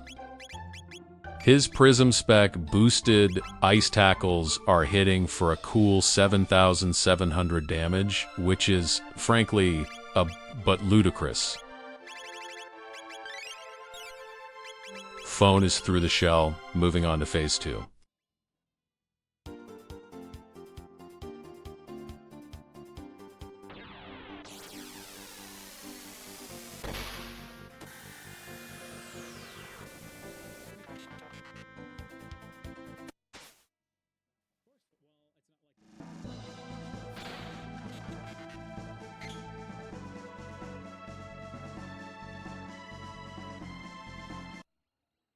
And out of nowhere, it's Sudework with a steel chair, busting through the shell and putting him neck and neck with the other two.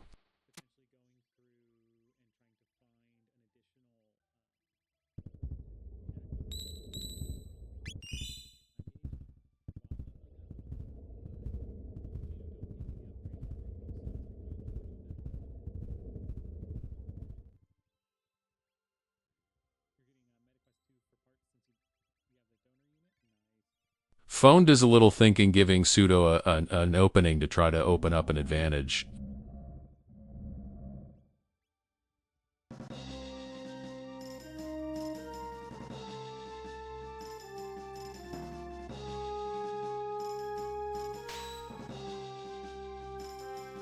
So the reason we needed ribbon so badly is it functions as a kind of nipple insurance.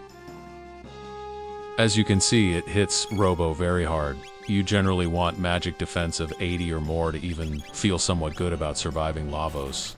Even with the ribbon Robo's natural magic defense falls short of that. But if we can make it through the first attack, the rest of the fight is mostly manageable, assuming we don't run out of resources.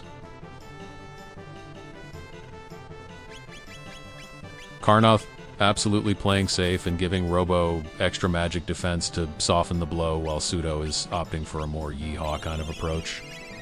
Phone took a reset to swap some gear around and is ready to jump into it. So after the nipple lasers, you get 2 rounds of hand bananas, which can be quite dangerous if you can't party heal very well or have a caster-oriented party. After those bananas, he will reset and do it all over again. Thankfully, after the first attack, you get opportunities to put up magic walls, shields, haste, and other effects to better mitigate the nips.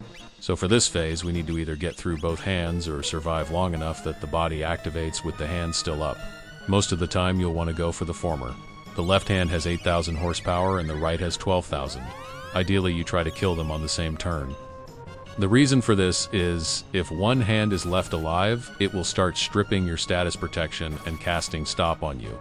You want as much status protects as you can get going into phase 2, as poison and confusion are both ugly, and reduce your ability to not only survive the Shadow Doom, Blaze, but also reduce your damage potential. Just like with Dream Devourer, this boss is fairly predictable aside from who it targets with the arms. So you can build a strategy around knowing what it's going to throw at your party. Another round of lasers for Pseudo. Luckily, his Robo does have a barrier on. Shark over here in the corner fighting Specchio for his third objective.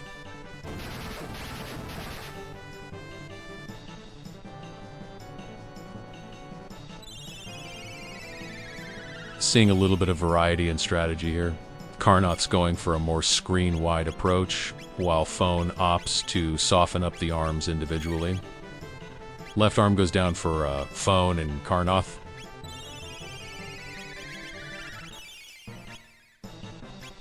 Carnoth heads into phase 2. You ideally want to have about 500 horsepower on your party to survive kind of the initial onslaught of phase 2 attacks.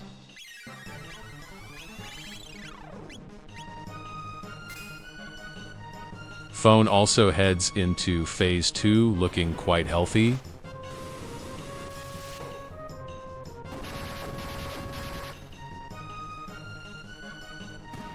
Pseudo drops an arm.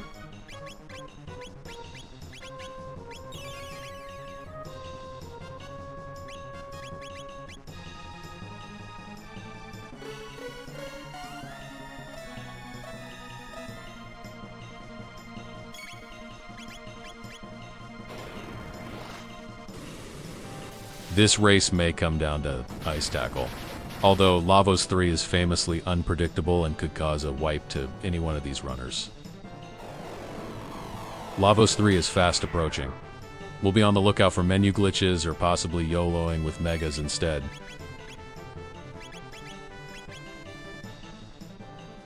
Phone makes it into the final fight.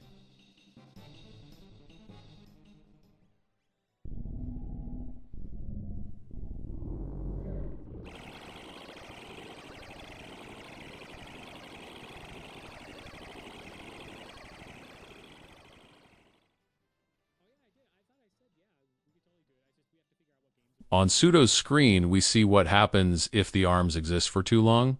The main body is active, and there's a non-zero chance of some fiery Doritos raining from the sky.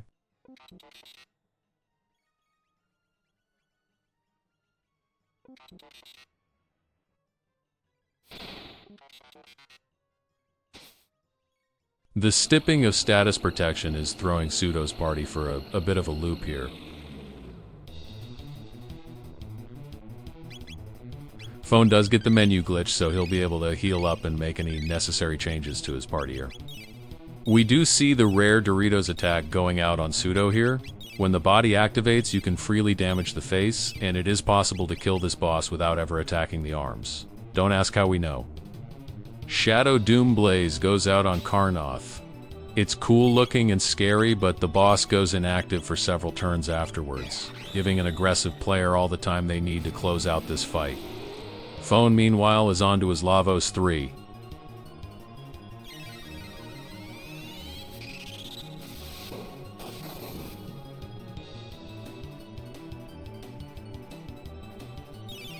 Ice Tackle was not quite strong enough to take the middle bit down there for Phone, but we'll be entering the burn phase soon. Well, Lavos is kind of giving Pseudo the business here. Let's see if he can recover.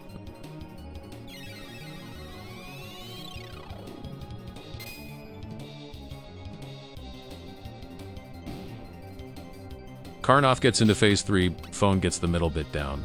This is of course not the true boss, but it will allow us to start dumping damage into the right bit so we can put this thing to bed.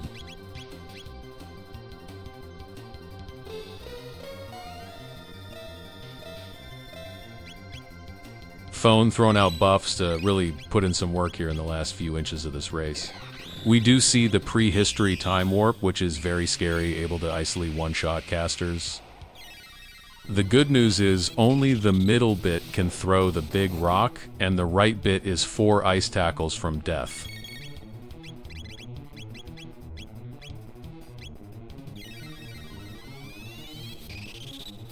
Make that 2.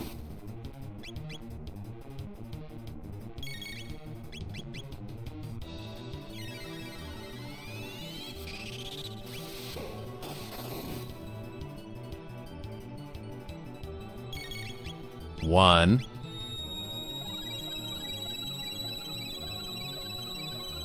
The middle bit returns, but it doesn't matter. This boss is going straight into the dumpster.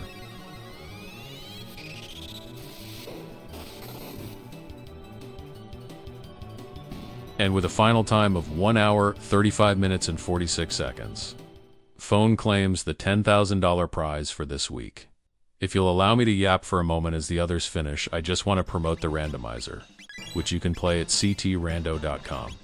We have a Discord and we'd love to have you.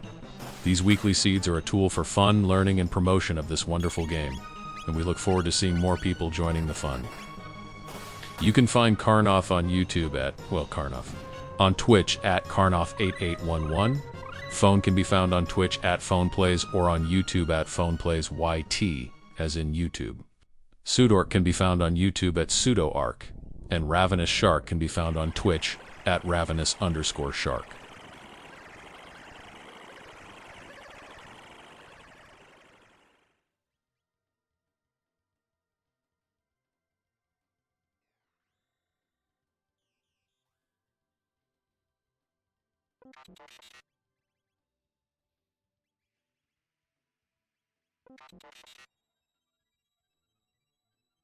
Pseudo begins his phase 3 as Lavos absolutely slaps Carnoth around. There's still hope for a comeback.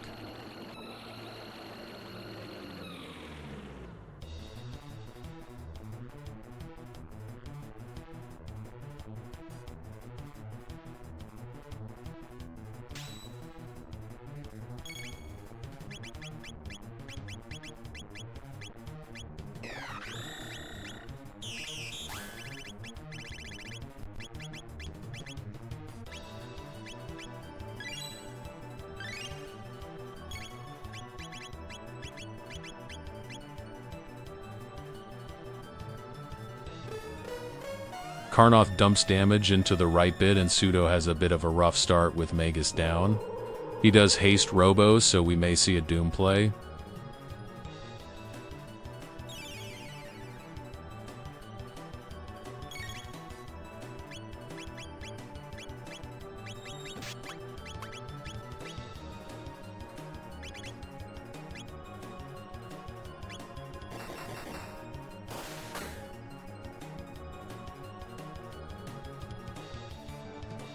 The big rock goes out, Marl probably goes down.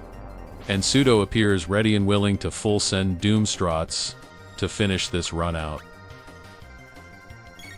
Robo survives by the skin of his teeth or something. Let's see what Pseudo does with this good fortune.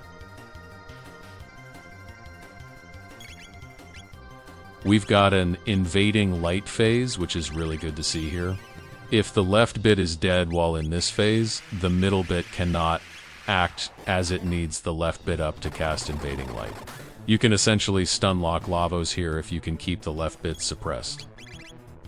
Carnoth continues to pump the right bit full of white numbers while Pseudo has Doom Arm and a Dream. Unfortunately for Pseudo, the defenses were still up there. We see an evil star phase for Carnoth, which is free real estate. It cannot kill anyone by itself, so you can more confidently throw out some attacks. A casual 8,000 damage rocket punch for Pseudo there, exceeding even the damage of Phone's Ice Tackle. You love to see it. If he can press the advantage here, he can send this boss to the Shadow Realm in 3 more attacks.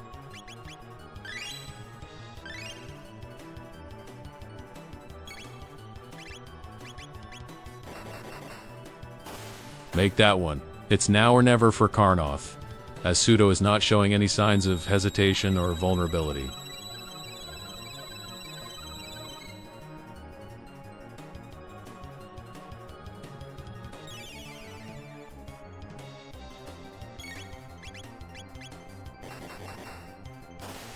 And there we have it, folks. Pseudo snatches victory from the jaws of defeat with sheer determination and hubris. GG's to him. Shark and Phone are dueling in Ocean Palace as Carnoth looks to finish the run out. It's time for commentary to take a back seat. Keep watching if you want to see how it ends. Phone will attempt the other super boss known as Hard Lavos. Who knows what Shark has planned? And Carnoth, being a pretty consistently good runner, will surely be finishing momentarily.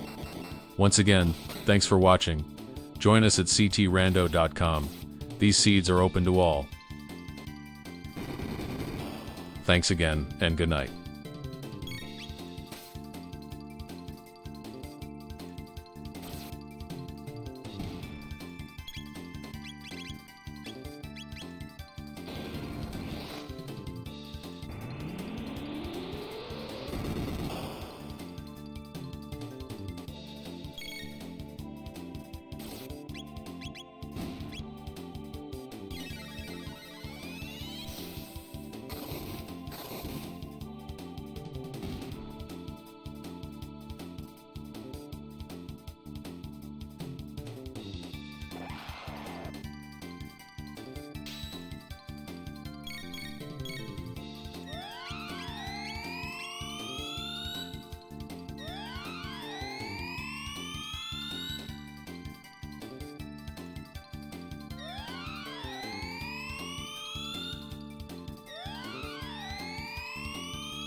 Haha, I got the menu glitch.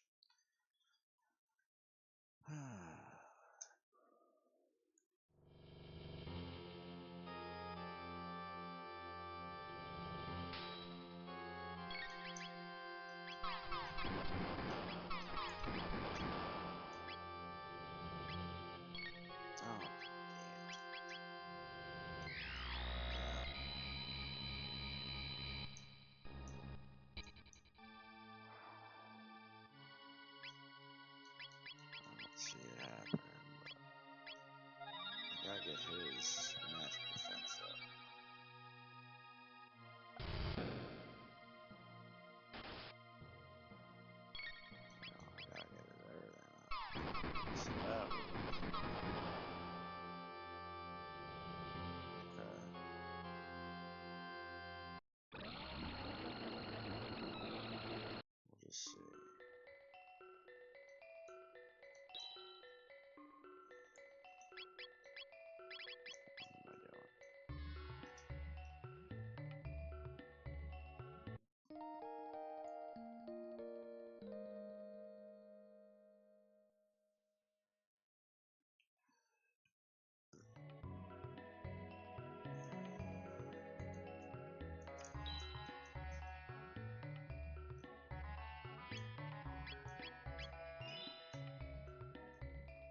voice chat level increases for characters like that.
beat this.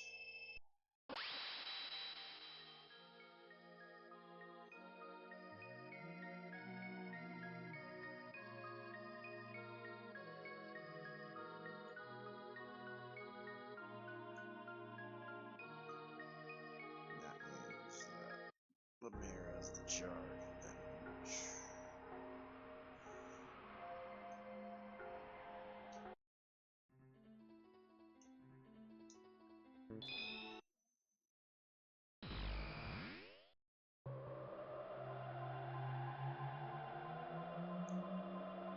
What's going on? Ha! Welcome. Yup, just about. It's going good. I'm not quite sure how deep this rabbit hole goes, but I got the bucket unlocked now, so I'm just gonna go get her done. I tried to do Ocean Palace Lavos, but unfortunately Robo's magic defense wasn't near high enough. So what can you do?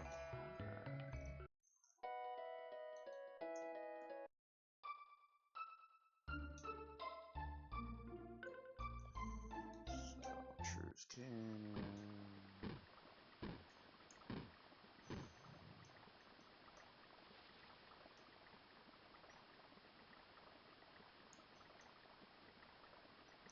Yeah. Although I've been dumping magic tabs into him, so his laser spin is actually killing it right now. Alright.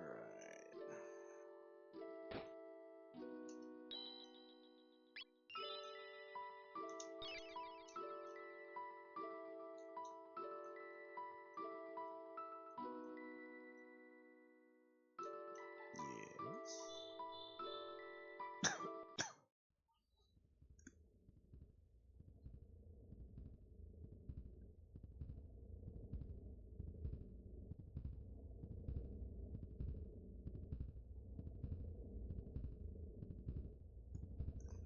Well, if I'm lucky, I can get a nice magic wall put up, or barrier.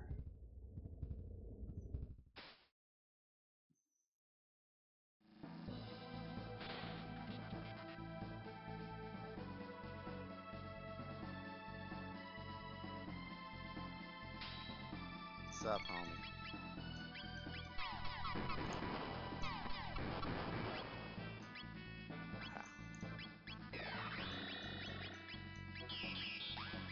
There we go.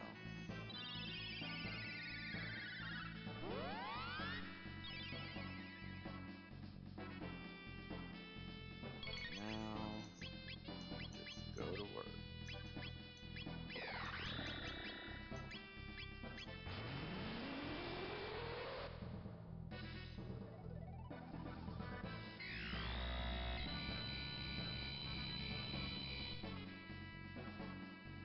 They're both gonna be confused, but he's gonna end up knocking them out of it.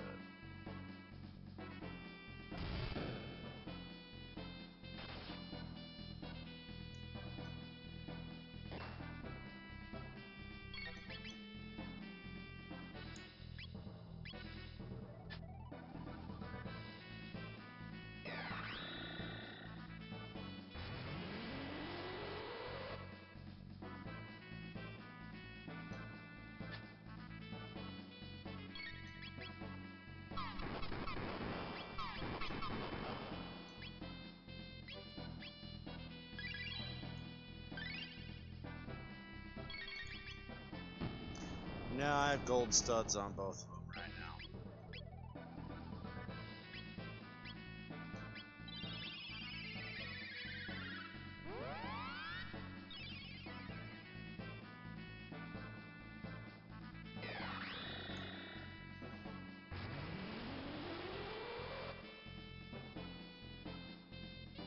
I didn't find any armor pieces that would protect. So.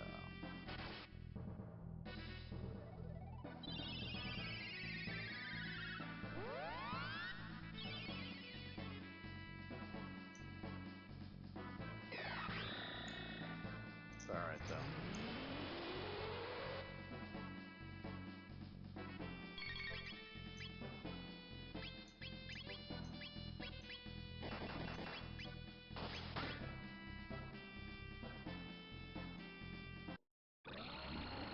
Nope.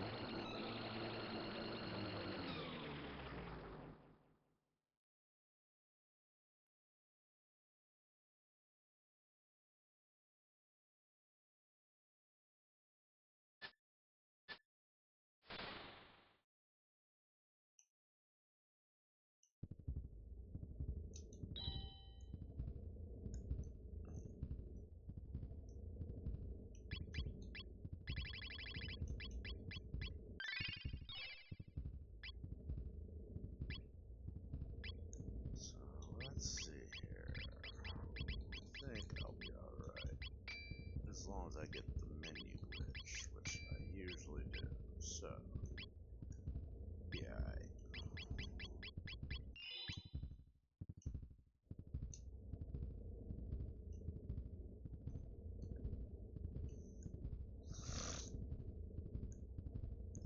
And then, before phase 3, I'll switch back to the gold stud.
got?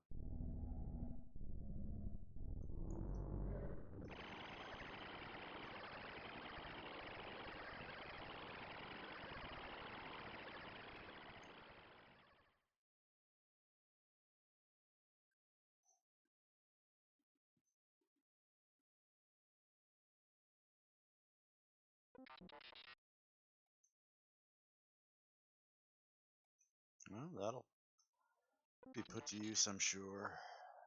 Especially if I don't get the menu glitch.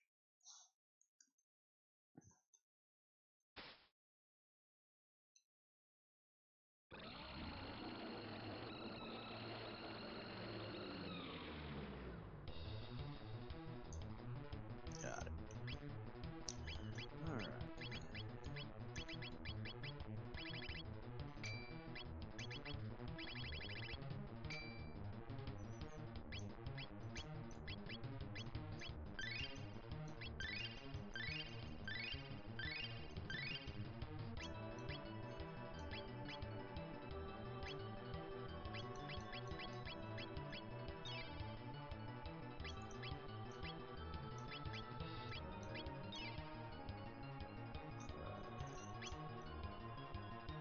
I think that does it.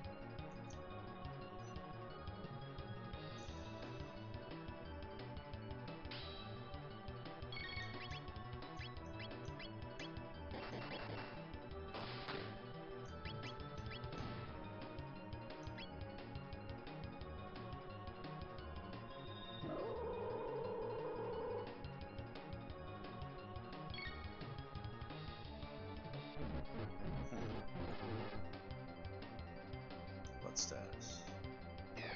Sleep.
Where's the corners? Just see.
Just focus the damage.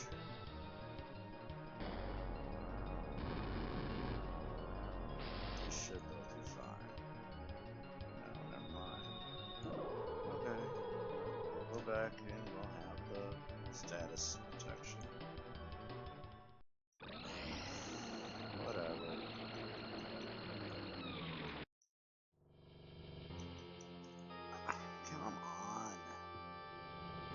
don't need to see that the future refused to change. Alright,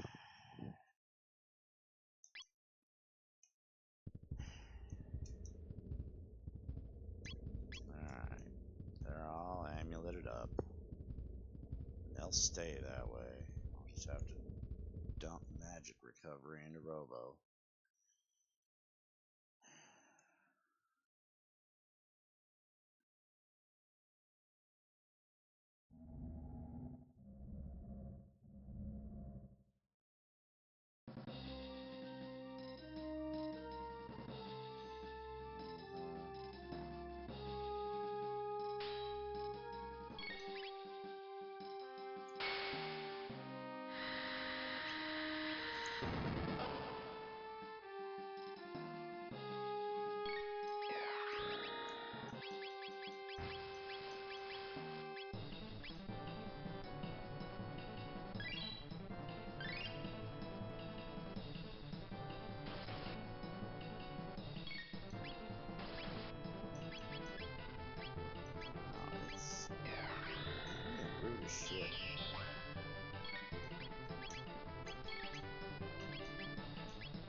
And a fantastic two-man party finish for Shark there. You love to see it. Once again, ctrando.com to join the fun. Thanks for watching and good night.